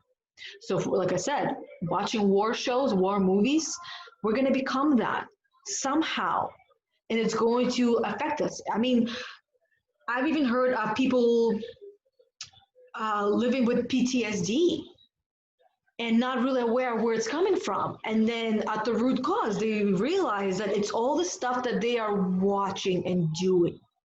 Like even games, if you're constantly playing war games, it's gonna take a toll. And that's why my Like variety. that's what worries me about like some of the podcasts that I know are super trendy, like murder podcasts and stuff. And it's just like, you don't Yeah, because then what could that possibly do? There are like things that you do. I've noticed a correlation between someone listening to those podcasts and the amount of paranoia that's circulating in their brains. And it's not my place to make the connection for them, but I do, as an energy leadership index master practitioner. As practitioners, we do notice the energetic feedback someone is taking in, the energetic diet, and then what they're putting out, the vibe they're putting out, and there's a direct correlation. Yeah. So if someone's watching the news, and like, what are the chances if you're watching the news and it's just chaos and conflict? There are two reactions that I've noticed, and I just observed, and I have noticed that it comes out as either like, fuck you, that guy's an idiot, like anger. I know it's angry people yelling at the TV, like the TV, like yelling at the TV. What is that gonna do? That just sounds like another bad time. That doesn't sound like a good time. Or walking away from the TV, shaking and feeling helpless to make a difference. So what we're seeing here is that what's on the displayed on the mainstream media results in level 1 or 2 from the people observing it. I don't see anybody walking away from the news being like, well, I feel great. Who wants to get shit done? Like, let's unite. I'm not seeing any of that. Neither am I, because that would mean that they gained energy. But when we watch that stuff, it drains energy and it escapes the body. It's like that $5 that you're talking about. You're giving $5 to that TV, whatever you're watching. Here you go, here you go, here you go. You're giving this energy out. To a conglomerate. Like, all the media is pretty much run by the same people. So we're giving all of our energy to a conglomerate that has the attitude of, I don't care if it destroys the people, I want to make some money. Greed, which is level 2. Yep, yep, exactly. Yeah.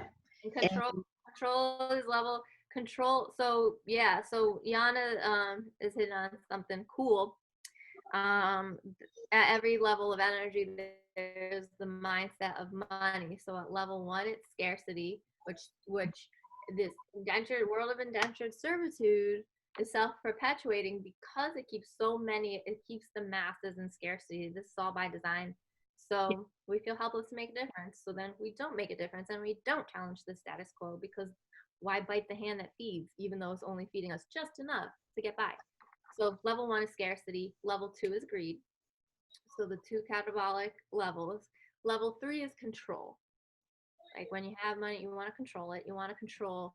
So even sometimes investing in someone, that could look like a higher level of energy.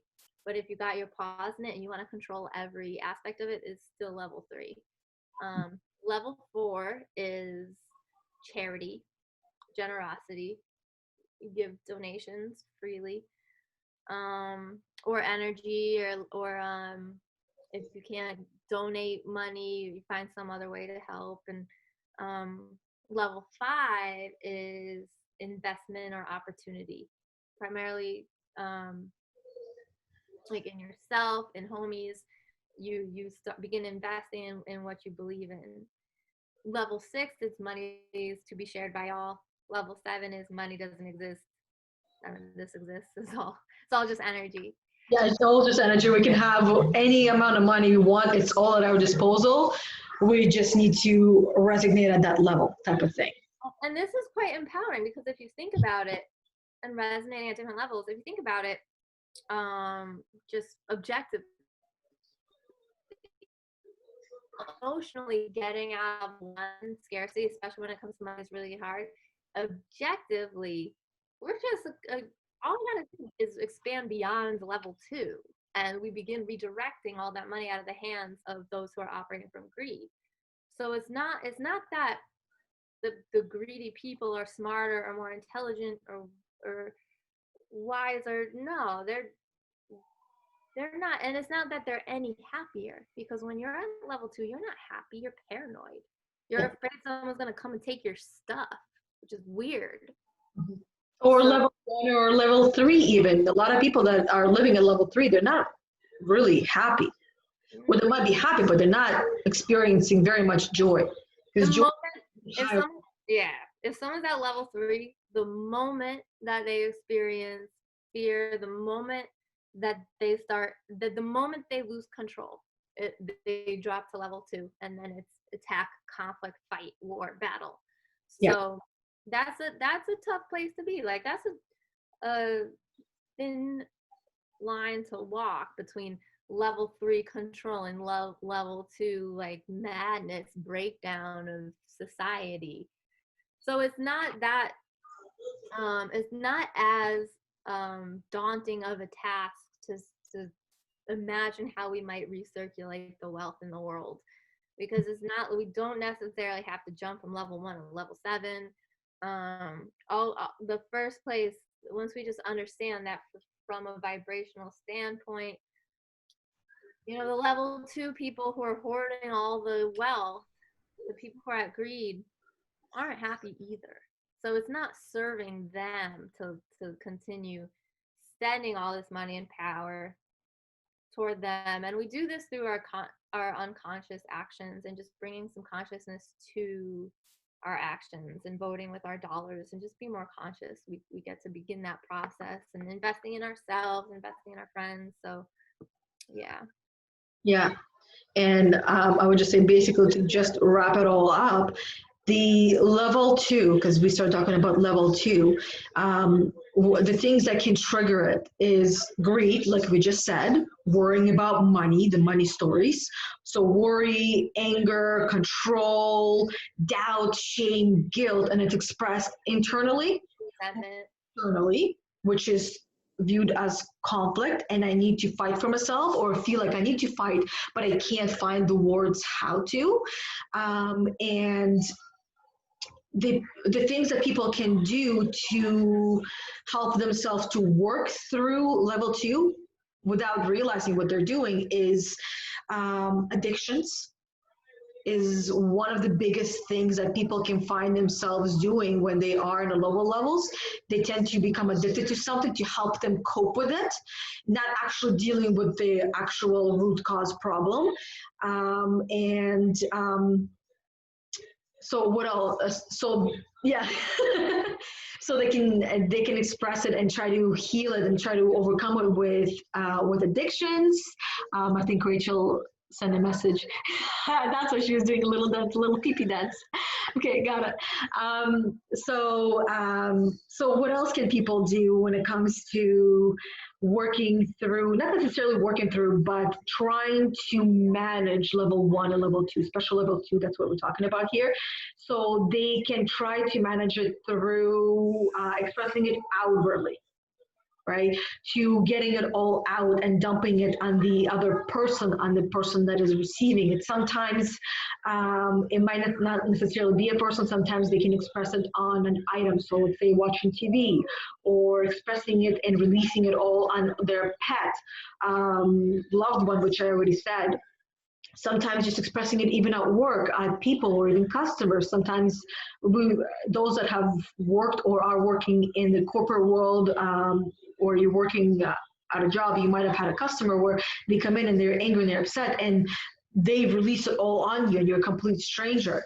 So there's different ways of how people seem to find ways to coping with it instead of actually working through it. There are options that at level two, they tend to just put a band-aid on it, and blame others for their problems, outwardly or internally. And in the end, again, it's not dealing with the actual problem. It's like a doctor. When you go to a doctor, they give you a pill to help you feel better, but they're not actually trying to uncover and dissect and try to figure out where is it actually coming from. Because if they did, most of them will send you to the right place and it would not be meds. It would be inner work. Mm-hmm. There's always something deeper below the triggers. Yeah. We all get triggered, and as we've been discussing, some of us express it from different ways, like fight or flight, or freeze or fawn. And so we are here to help whoever wants to work with us, and to evaluate, to recognize and evaluate and bring mindfulness and consciousness to those triggers, so that we have that moment to say, okay, I am safe, I am secure, this is an inappropriate reaction to something that deserves a conscious response. And it sounds simple, like saying it like that, it sounds simple. It takes a lot of practice. Yes. And if someone who has a lot of level two energy and might not be aware of it, might have actually experienced anger while watching this, Yes. that would be evidence that you have a lot of level two energy. And it's not a good thing or it's not a bad thing. It just is. It just is. It's just is. something to keep in mind. None of us alive today invented or designed the patterns that we're perpetuating. So we are not, there's no blame here. Blame is a level two behavior as well, a level two attitude. No other. We blame ourselves already. We blame ourselves all the time already. So yeah, and that's like at level one, we blame ourselves. At level two, we blame others and those around us and society. And so even peaceful warriors have a lot of level two when we blame the status quo, and which is an appropriate. I personally believe that blaming the status quo and the system for the discord and conflict is a more appropriate use of the energy of blame, as long as we're not applying it to other people. I think the harm comes when we start um, identifying other people with the patterns of society, because then we're forgetting that there's a soul in there who has also been fooled, or there's a soul in there who's still there, and then the human who has been fooled into perpetuating these patterns. So it's important to have compassion and grace for ourselves. We didn't. I think the most excruciating part of my journey was recognizing how I perpetuated patterns that harm me and harm my body, and I really had to take a lot of time to sit with myself and be like, you didn't design this, you didn't choose this. You like, when it's subconscious, we got to give ourselves a break. When it's subconscious, we just don't know. Like, we really, it's not in our conscious mind. So Yes. if we're subconsciously going along with the status quo because we haven't given ourselves that evaluatory process that Yana and I work with people through, of this is the pattern, and it's as simple as, how is this pattern serving you? And then it's a matter of choice of saying either not well, or yeah, I'm gonna continue doing this. Mhm. And so when we get to that point of saying it's not serving us, um, then also want to remember to make room for all the compassion, make room for all the, and hold ourselves with compassion, because sometimes what happens is, once we recognize that a pattern hasn't been serving us, then we recognize all the times in our lives we've perpetuated that pattern. And that's the, every human is on our own journey and are facing our own path. So just like working with coach, we have the tools to help you to witness the patterns with objectively, and to be here for you as you witness them, and be like we love you unconditionally just as you are, and you're exactly where you're meant to be. and and the work we do gives you the tools, so that in your own time, like we're not gonna force you to go deep. I made that mistake with previous partners in relationships, where I could intuit the root cause, I could intuit the core wound, and I'd be like, this is what you need to fix. Like, you never faced this issue with your biological father, and that's why the XYZ. That's not the way to do it. And that's certainly not what we do as coaches. We help you practice with the tools. Like, it's like being a warrior. It's like training to be a warrior. It's like martial arts, but for the mind, so that the next time you are faced or confronted with a memory or somewhere where you weren't your highest self, you have all the tools to witness it, forgive yourself, find the value in it. The one of the biggest keys is finding the value in the deviation. And I believe that once you are able to do that, you are set on your journey. Once you're able to go through that pattern of like, this happened, and the value, like, for example, the grief I felt for not having been a better sister to a musician brother, and all the times in my life where I was joining the status quo and being like, just get a job. Like, we all have to get jobs. We all can't be creatives. Like, there's no room in society for that. So get a job. I have to get a job. And so, like, facing all those times in my life where I played that role was really hard for me to face. But thanks to coaching, I had the tools to understand on a logical, reasonable level. So there's two things going on here. My right brain, the emotional brain, there's grief, guilt, shame. How could I? In my left brain, thanks to working with a coach, I had the understanding that what my brain was doing was going to the past and beating myself up for things from the past, which was causing level 1. So my left logical brain could be like, okay, emotions, like, you file as long as you need to, and then we're going to derive the value from it. So then I was able to derive the value, like, what's going on here, this grief, like, what is it telling me? If this is like the most excruciating pain I've ever been in, why? And it's because of how far I deviated from my core value of creativity. So then I could ask myself, I could play the role of my own coach and say, well, what do you want to do about it? All you have is now. You are forgiven in every moment for every deviation, and now choose in the now. And that's what the coach does, is we help you choose in the now what to do moving forward. And that wasn't something, that shadow wasn't something that I worked with a coach. That was something that was so deep and so full of shame that it was important for me to face it in my own time.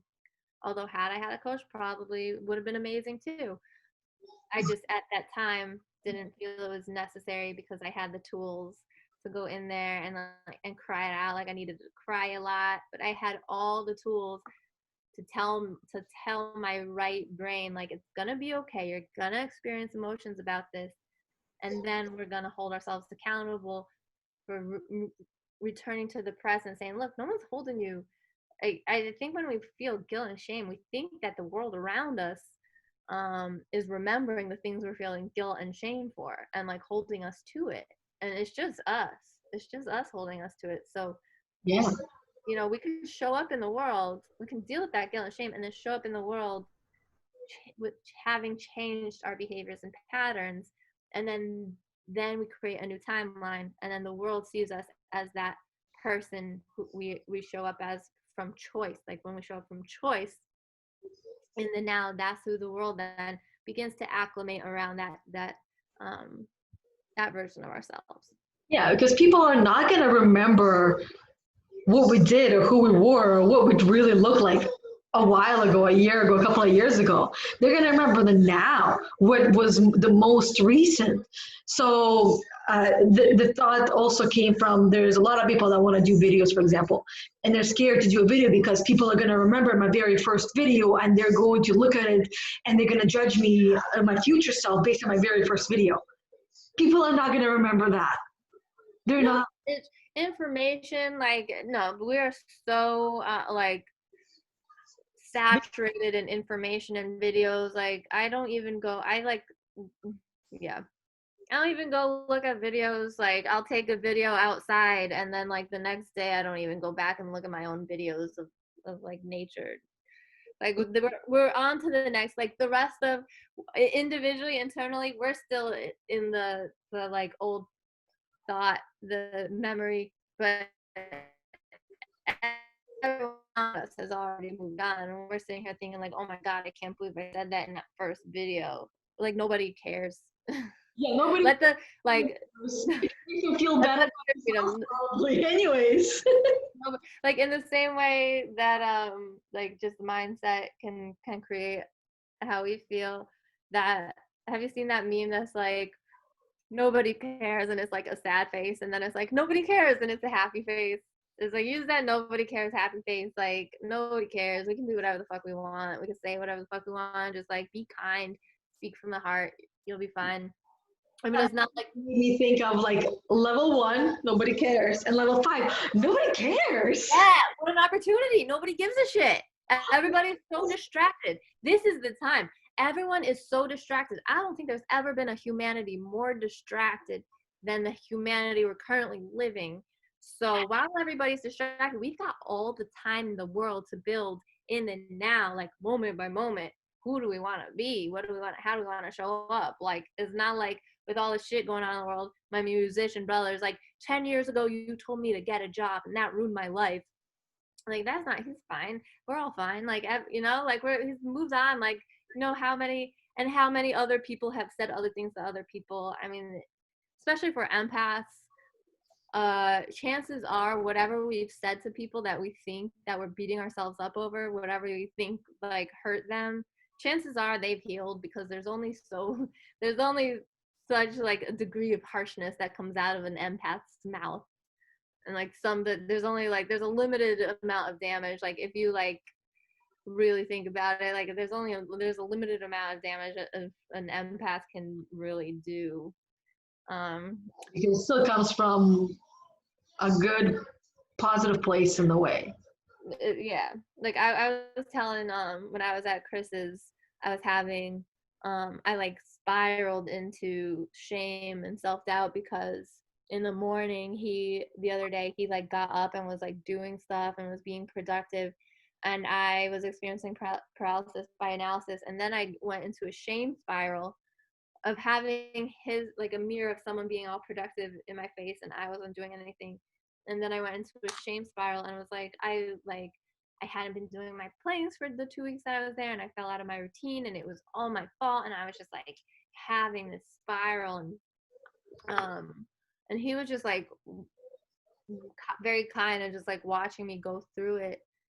And it was we got, like, when we like arrived at a place where I was like, in level 1, and I didn't want to I was like, there's no point in talking about it. And I've never, like, it's new. I'm paying a coach. It's also, or the covenant, it's new to have someone like care about why I'm being so quiet all of a sudden. And so we were able to talk about it and arrive at the place of, like, all right, the value, like, first of all, it's valuable that I experienced that shame cycle, because I know how quickly the thought of look at him being productive, shit, what am I doing? I've done nothing with myself. I hate how quickly that could spiral out of control. Like, I've done nothing. I haven't done a plank. Like, oh my God, I'm never gonna do them again. I'm never gonna be productive. And just like out of control. Yeah, it sounds like you were doing a lot of comparison of look at what he's doing. He's so perfect.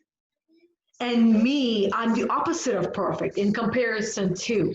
But if it was just you, the experience would have been different. That would not have been there.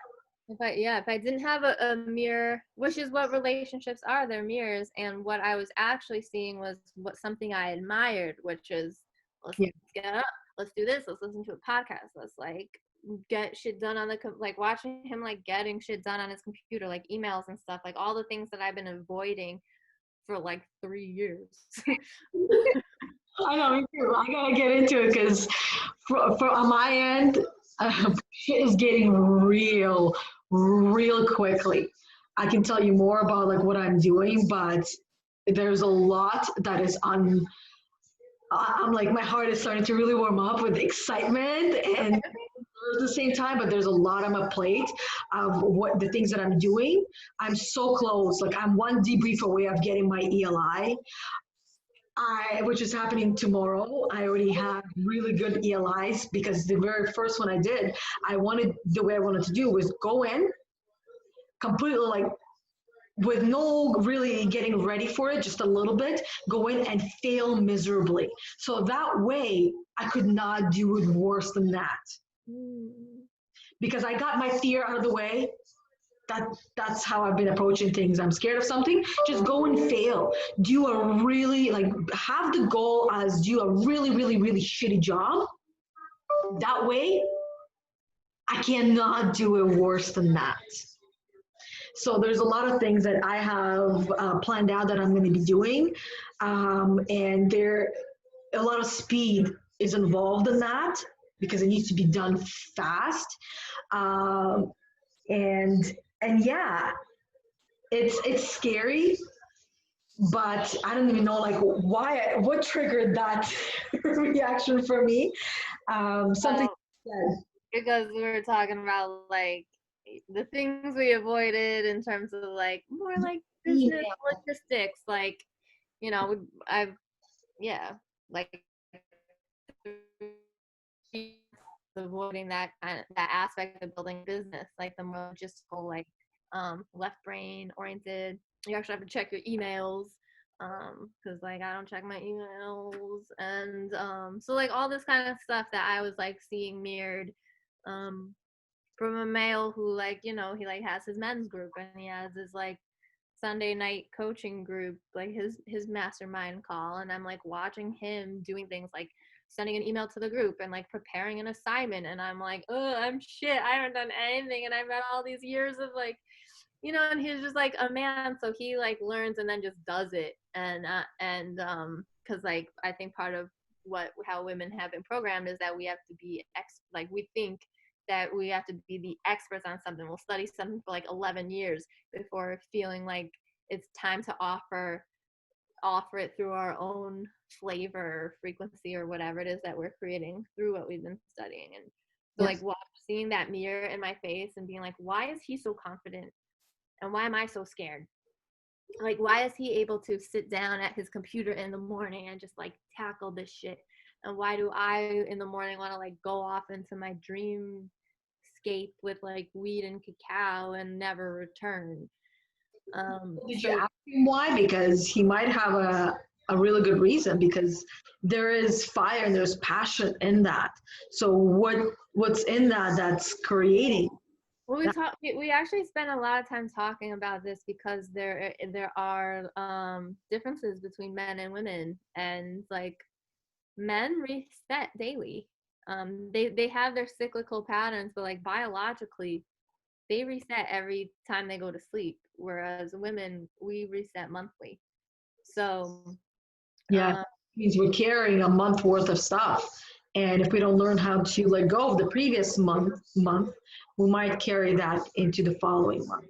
yeah, yeah. So we just talked about that. We talked about like my patterns and like look what looks like productivity and success for a man based on their schedules might not be productivity for a woman based on if like that morning I was feeling called to like smoke journey into a shamanic realm. Like maybe that's like my prerogative as a woman who is biologically programmed to connect more to the spirit realm, and also as an empath who feels so deep into the universe. So if I'm feeling like that morning I was struggling to differentiate between collective emotion and my own emotion, and um like in that situation I couldn't tell what was there, what was like what I was feeling in that space and time versus what I've been feeling through the chaos. And so we talked a lot about like how it's just like so different, and like his um something he mentioned, he's like single pointed focus, so his brain will focus on one thing at a time. So if his brain is like, I'm going to send this email out to my group, he will sit there, type up an email and send it out to his group. I'm all feeling, so it's different. It's about like I've got to somehow, I am not I've got to I am integrating the feeling into action, which is different for a woman. There's different sets of karmic journeys. Different sets of patterns we have to break through. I have to break through the not good enough. No one wants to hear it. No one wants to listen to me. Yeah. Patterns. And so I do think it all comes like he's confident. He believes in what he's doing. And um, so I think for me, it just comes from that place of confidence of being like, if this dude really is my mirror, then I am also called to feel confident in what I'm doing and to sit down. If I see him, like we're attracted to what we admire, and that's why relationships exist. And we also resist in others what we resist within, which is also why relationships exist, to hold up that mirror. So if I'm looking at a mirror of what I admire and it's like this dude just gets shit done, like as we talk about, dudes get shit done, they get shit done, like it's undeniable. And that's what I'm admiring, that's what I'm attracted to. He's not gonna do my work for me. He's not gonna like sit there and babysit me and be like, who's your ideal client, what do you want, and like, but he can lead by example. Mhm. So I mean, there's a lot going on there. But I did have like this serious shame spiral because of like having that mirror, and it's like something that was important to me to keep in mind is like as much as we reflect similar like-mindedness and beliefs and core values, like we might reflect our core values to each other, but there is still a difference between men and women right now, and like the way that our programming is. So it was helpful to reflect on that and be like, I can't hold myself up to anyone else's standards. Like he got up, had a cup of coffee and started doing shit, and it's my role to be happy for him and celebrate that there's a human out there like getting their shit together and doing this, and like, and for me to spiral out of control making it about me was narcissistic, because like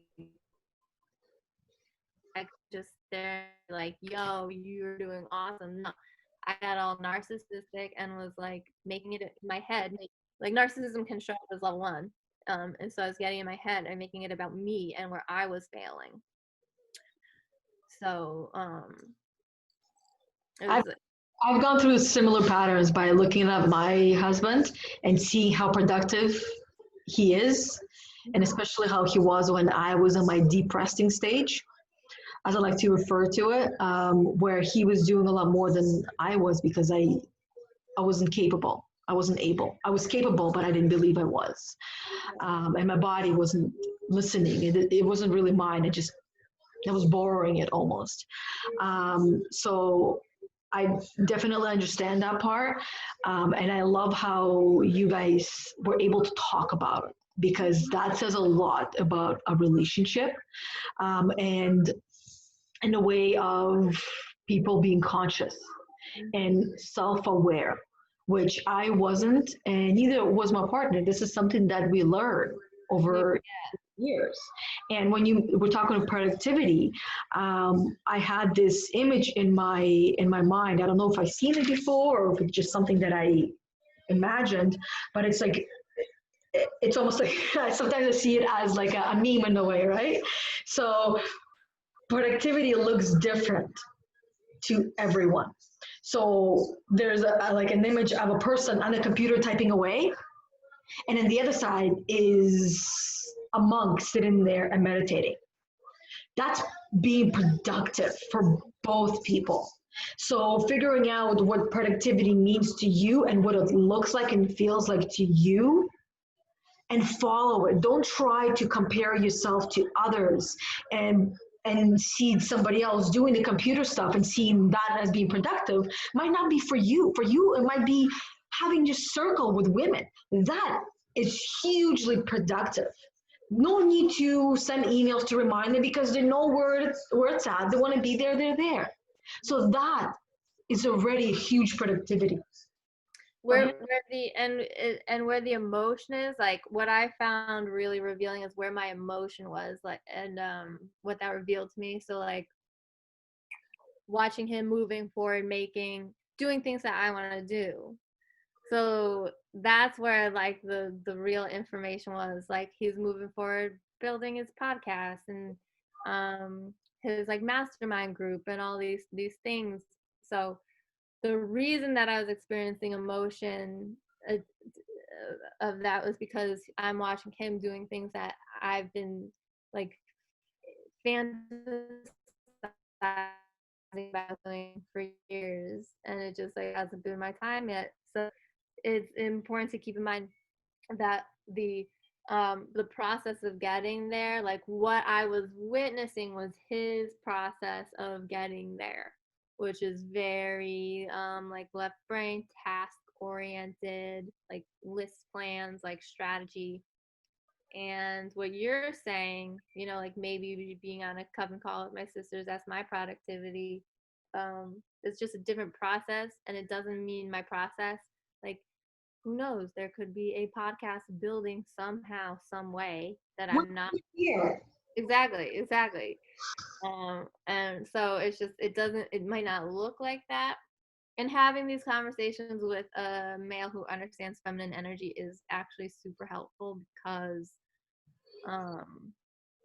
he reminds, like throughout the 2 weeks of living together through this quarantine time, he kept reminding me that, oh, this is how it started. Oh, right, okay. I felt like this is why I got started on this.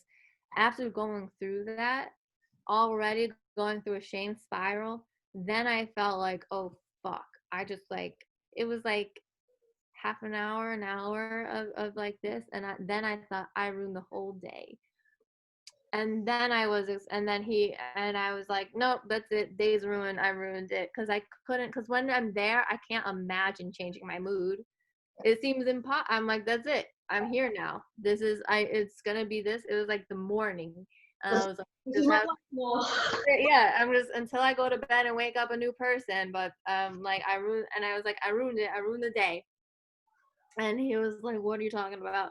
And then I was explaining I was like, I think just like as an empath, a people pleaser, the way I perceive my energetic impact and influence on the world is almost like I keep count, like I have a barometer, and I like keep count of like, okay, I'm putting like love and light out there, okay, and then when I like contract and experience catabolic energy, experience shame and guilt and like um therefore creating the opposite patterns, is almost like I like create this net value for myself. And when there's like this gross value, that the gross like energetic output and that I put out there, and then when I experience those dips, I subtract it from myself, and I'm like, oh, the net value, now you just like gotta deduct that slip.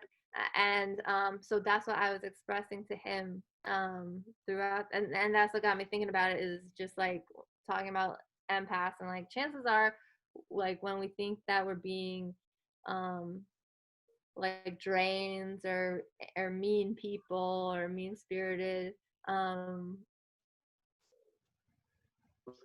not. Like it's probably not as harmful as we think it is. So like that deducting points for myself for having experienced a shame cycle and having experienced emotions and being like, I just brought someone else down, um probably not as impactful or as much of a like event as in my head I made it out to be, because like secretly there's still that people pleaser that's like, how dare I detract from the energy or the vibe of a room, like how dare I need it, how dare I experience my own insecurity and then demand someone else's attention to heal it. And so yeah, so I was just thinking about that in terms of like self-forgiveness, and just being like, you know what, like when we face that kind of shit, like when we face where we've been depending on other people's energy to make us feel better, chances are it's not as impactful or eventful as in our heads we make it out to be. Mm. Yeah, they have a different, they also have a different story playing and different understanding and perception of what's going on. And it's either they can, the individual can make assumptions or interpret a situation a certain way, or have a human heart to heart conversation, which sounds like you guys did, and actually get to the root cause and help to move past it. Exactly. And who am I to judge what the event even was like? And so the event that I'm referring to is this like conversation that took place where I thought that I was draining the energy of the whole day, and that would be judging his experience as not a pleasant one. Whereas who knows, maybe in his experience he was like, I get to be helpful, and maybe he was having a great time being helpful, because like it's two people who love helping people and love being of service. So for me to allow someone else to be of service and like um be there, without paying them, just like, I could just be, you can just be there for me, without feeling indebted. And part of what trauma does, like what I learned from healing my PTSD from my previous relationship, was what that psychological damage had done for a while is it made me feel indebted to anyone who cared. If someone cared about my psyche, I felt indebted to them. Or if they offered friendship, I felt indebted because I didn't feel like I had anything to offer.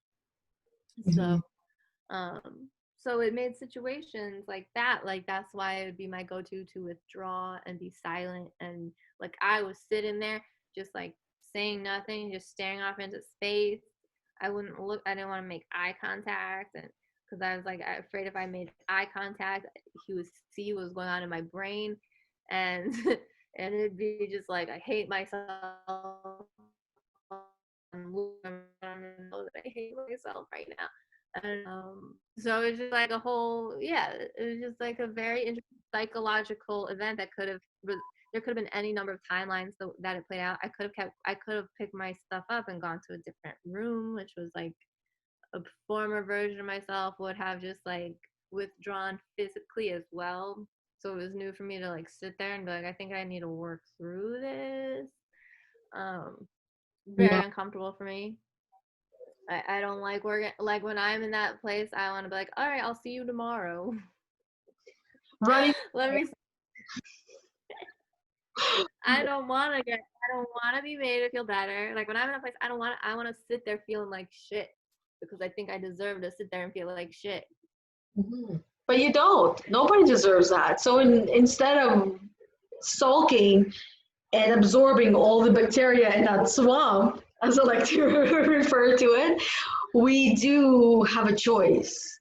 And we can choose to get up and move and change the scenery, or speak up, or change the music that's playing in our mind, change the tune, change the words, or go within and figure out what is it that's happening, why, and then okay, so this is why, and then learn from it and move on and apply the new concepts that you have come up with, that we come up with.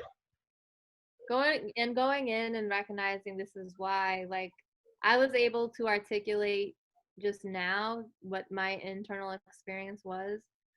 Initially it was not an internal, like initially, like where I realized like, oh, I need to like work through something here, was because I was making it about him and was like self-righteous, and like I thought this morning was gonna go one way. Like like what set it all off was like I had these expectations of how this morning was gonna go, and this is not how it's going. And like, so that's like, while just now I was able to articulate it and make it about myself. The initial reaction was was like aimed.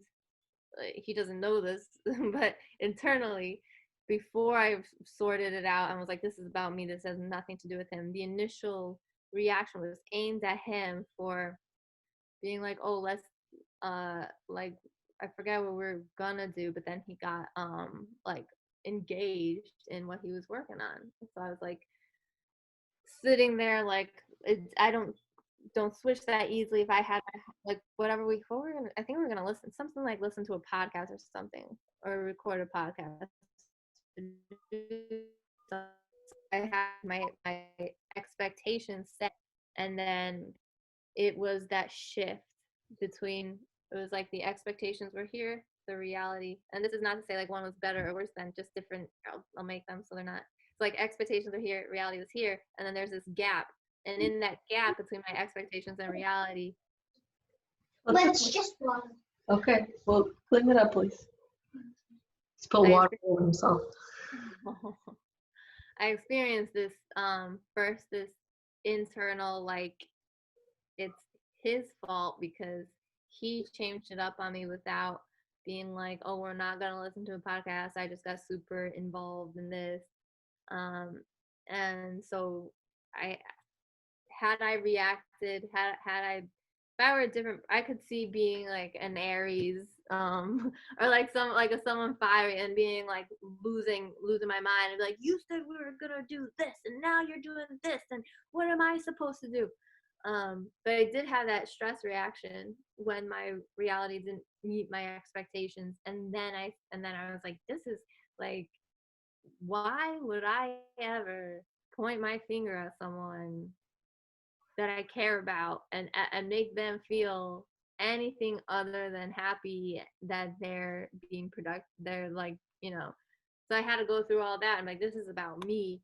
Yeah. And then I was able to hold that mirror up to myself and figure out how much of it was about me and my own insecurities when it comes to productivity. It's always like, for the past 3 years, that word productivity always been a thing for me, that I've, like, you've coached me through it. Like like it's tough. So I did have like this internal reaction of wanting to like fuck up his day first, and then You know what? As you're talking, it made me think like how you and I view productivity and what level our productivity is expressed at.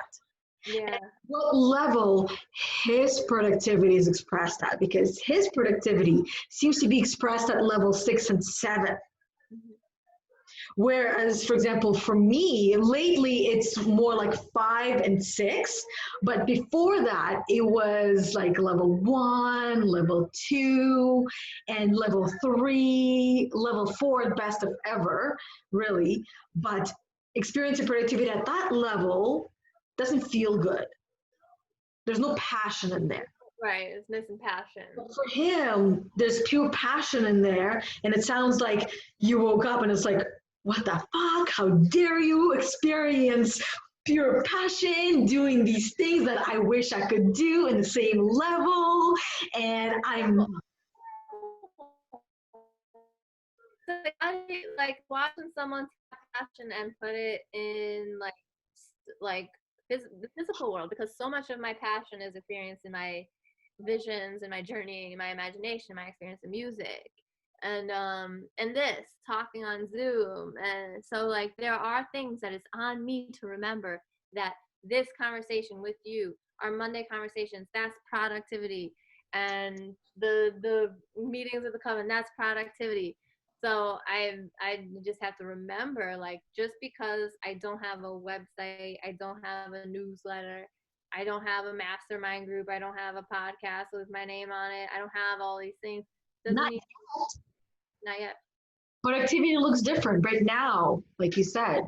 I also started seeing this a while ago as productivity, and this being the most, this to me is the biggest productive time of the week, as I would like to refer to it, because we're putting so much stuff, so much heart and soul into this. And people that are watching it, they get to take away whatever it is that they want to take away from it.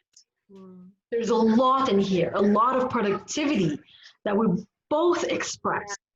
Even if just one person is like, oh shit, I do that too, then we've done our job. That's right. Even if a person watches half of it and they take away what they need to take away from it, that's all they could possibly need from it. Then they can take and run with it and go do something with it. Mm-hmm. Mm-hmm. And these things, and this is also part of why I wanted to share that shame spiral that I took myself down. I was fully aware, like becoming aware and bringing to the conscious mind those subconscious patterns. And like I consider myself a master of the 7 energy levels. I know how to tap into any of them at will. So I was fully aware that the level 1 meltdown I was having was totally within my control. It doesn't feel like it is at the time, and at the time I was like, well, I'm never getting out of this one. But I could at the same time witness myself saying those things in my head, and just be like, if this is where you want to be, that's fine. Let's and have like my higher self present to be like, let's not make it last all day. Maybe just another 10 minutes.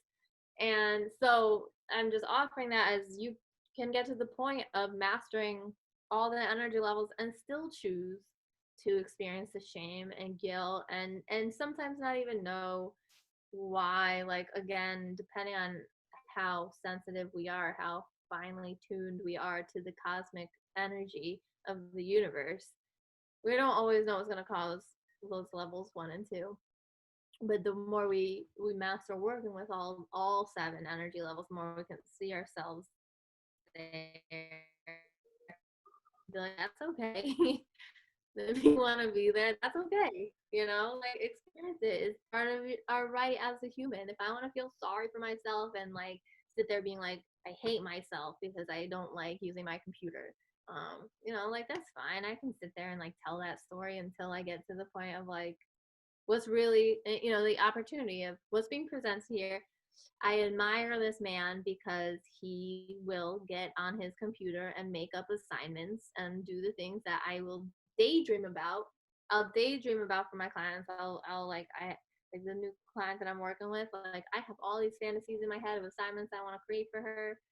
And so having that mirror of like someone actually doing it and having um this like mental like this like I felt like a robot being like, does not compete. Like, how does this person do this? Like, I have all this intuition. And, but to me, it's also part of that's recognizing that because women, like, I think women are more complicated. We have a lot going on because we're feeling so deeply. So we're intuiting.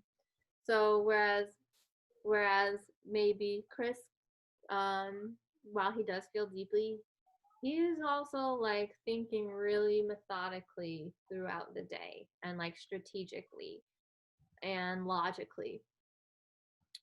I just don't naturally, like, my thought process is more just like based in feeling and intuition.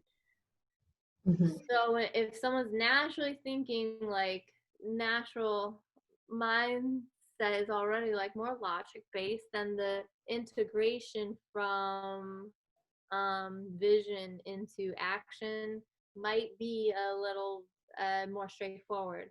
Whereas for women, if we're trying to integrate intuition and heart into action, the path might be a little bit more complicated, and that's okay.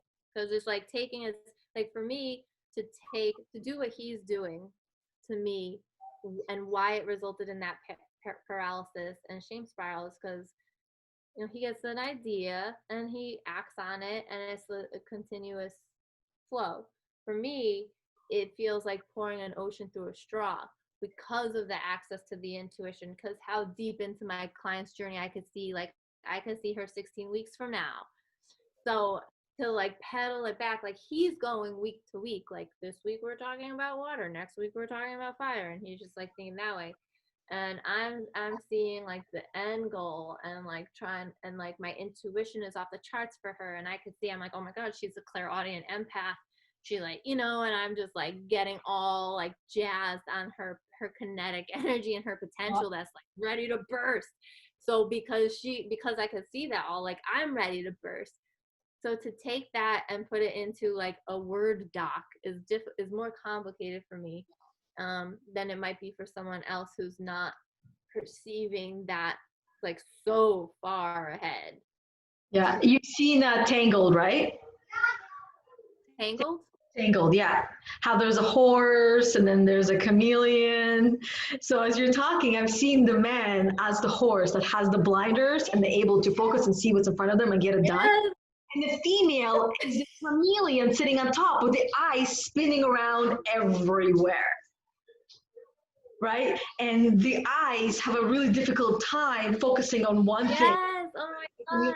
Front, back, and everywhere and spinning. So the female is almost like that chameleon with the eyes everywhere. And the male is the horse who focuses and get things done. You just one thing at a time. Exactly. That's it. And Cool pants. You got to put it in the dryer, okay, sweetie? Yes. Please stop spilling water on yourself just because I didn't address it. Doesn't mean you got to keep going, taking the water and pouring it on himself. It's so much fun. Okay, you can go play in the pool. Ethan, please don't put any more water on the couch because it's going to end up underneath the couch. On the floor. Don't put water on the floor. Not the floor, on the blanket, on the carpet. Don't put water on the carpet or on the floor. Okay, I'm going to have to go and deal with that now. Yeah, I was with him for a second there when he's like, but it's fun. But I. And then afterwards, it's like, okay, well, this is we as parents going to like have a conversation and get at the same level and explain why it's not okay, what could happen, the repercussions, so they still understand how to be a decent human being as they grow up. Yeah, and it's just like, it's not gonna be fun when the couch and the floor are destroyed and you don't have a floor. So yeah, and this is hardwood floors and it's gonna go up, get absorbed, and yeah. So anyways, and I guess it's a perfect time to wrap this up. Say this was a very deep, heart, soul conversation that you and I had, and everybody else got to witness. yeah, we went deep. So thank you, everyone. Thank you for, you opened it up with vulnerability, and I have mad respect for that. I have mad respect for you. I just want you to know, like, I know we talked a lot before we started recording, but I just want you to know you are my sister, and I got you. Like, I am here, like, I will carry the torch if you ever need, and like I got you, I got your back. So thank you for opening it up with that. I kind of feel it. I feel it. So thank you for opening it up with that vulnerability, and know like I see you and I feel you and I'm here if you ever need to talk about it. Anyone else ever need to talk about their shit, we're here. Yeah. We're all like, we might have differences of opinions, but at the end of the day we all feel the same spectrum of emotions, from shame, guilt to euphoria, peace. So well, so deep one. Yeah. Deep breath and out. And I would just say the same thing, because I will also hold my torch for you, and I'm here for you anything you ever need. And I do feel you and understand you, and I get where you were, and I can see like the little journey that you went on in that relationship, because relationships are not easy and they're not hard. They're experiences, and you were just experiencing you as a human and him as a human, and the humans in comparison to one another, which again is taught behavior. Yeah. Yeah. Why we're here. Yeah. This is why we're here. Get to know each other. We're here to just get to know each other as well as we can. So thank you for getting to know everyone who's watching, who made it this far. Yeah, and thank you to everyone that is watching and continues to watch us over and over. The whole videos or half videos, however you watch it, or watch it now, later, however, right? No judgment. You do you, and we do us. That's it. He's like, oh, Mom, come deal with me now. Okay. Yep. I'm going to enjoy it. Okay, bye. Bye, everyone. Thanks for watching. Bye. Thank you, everyone. Yes, until next week. Bye.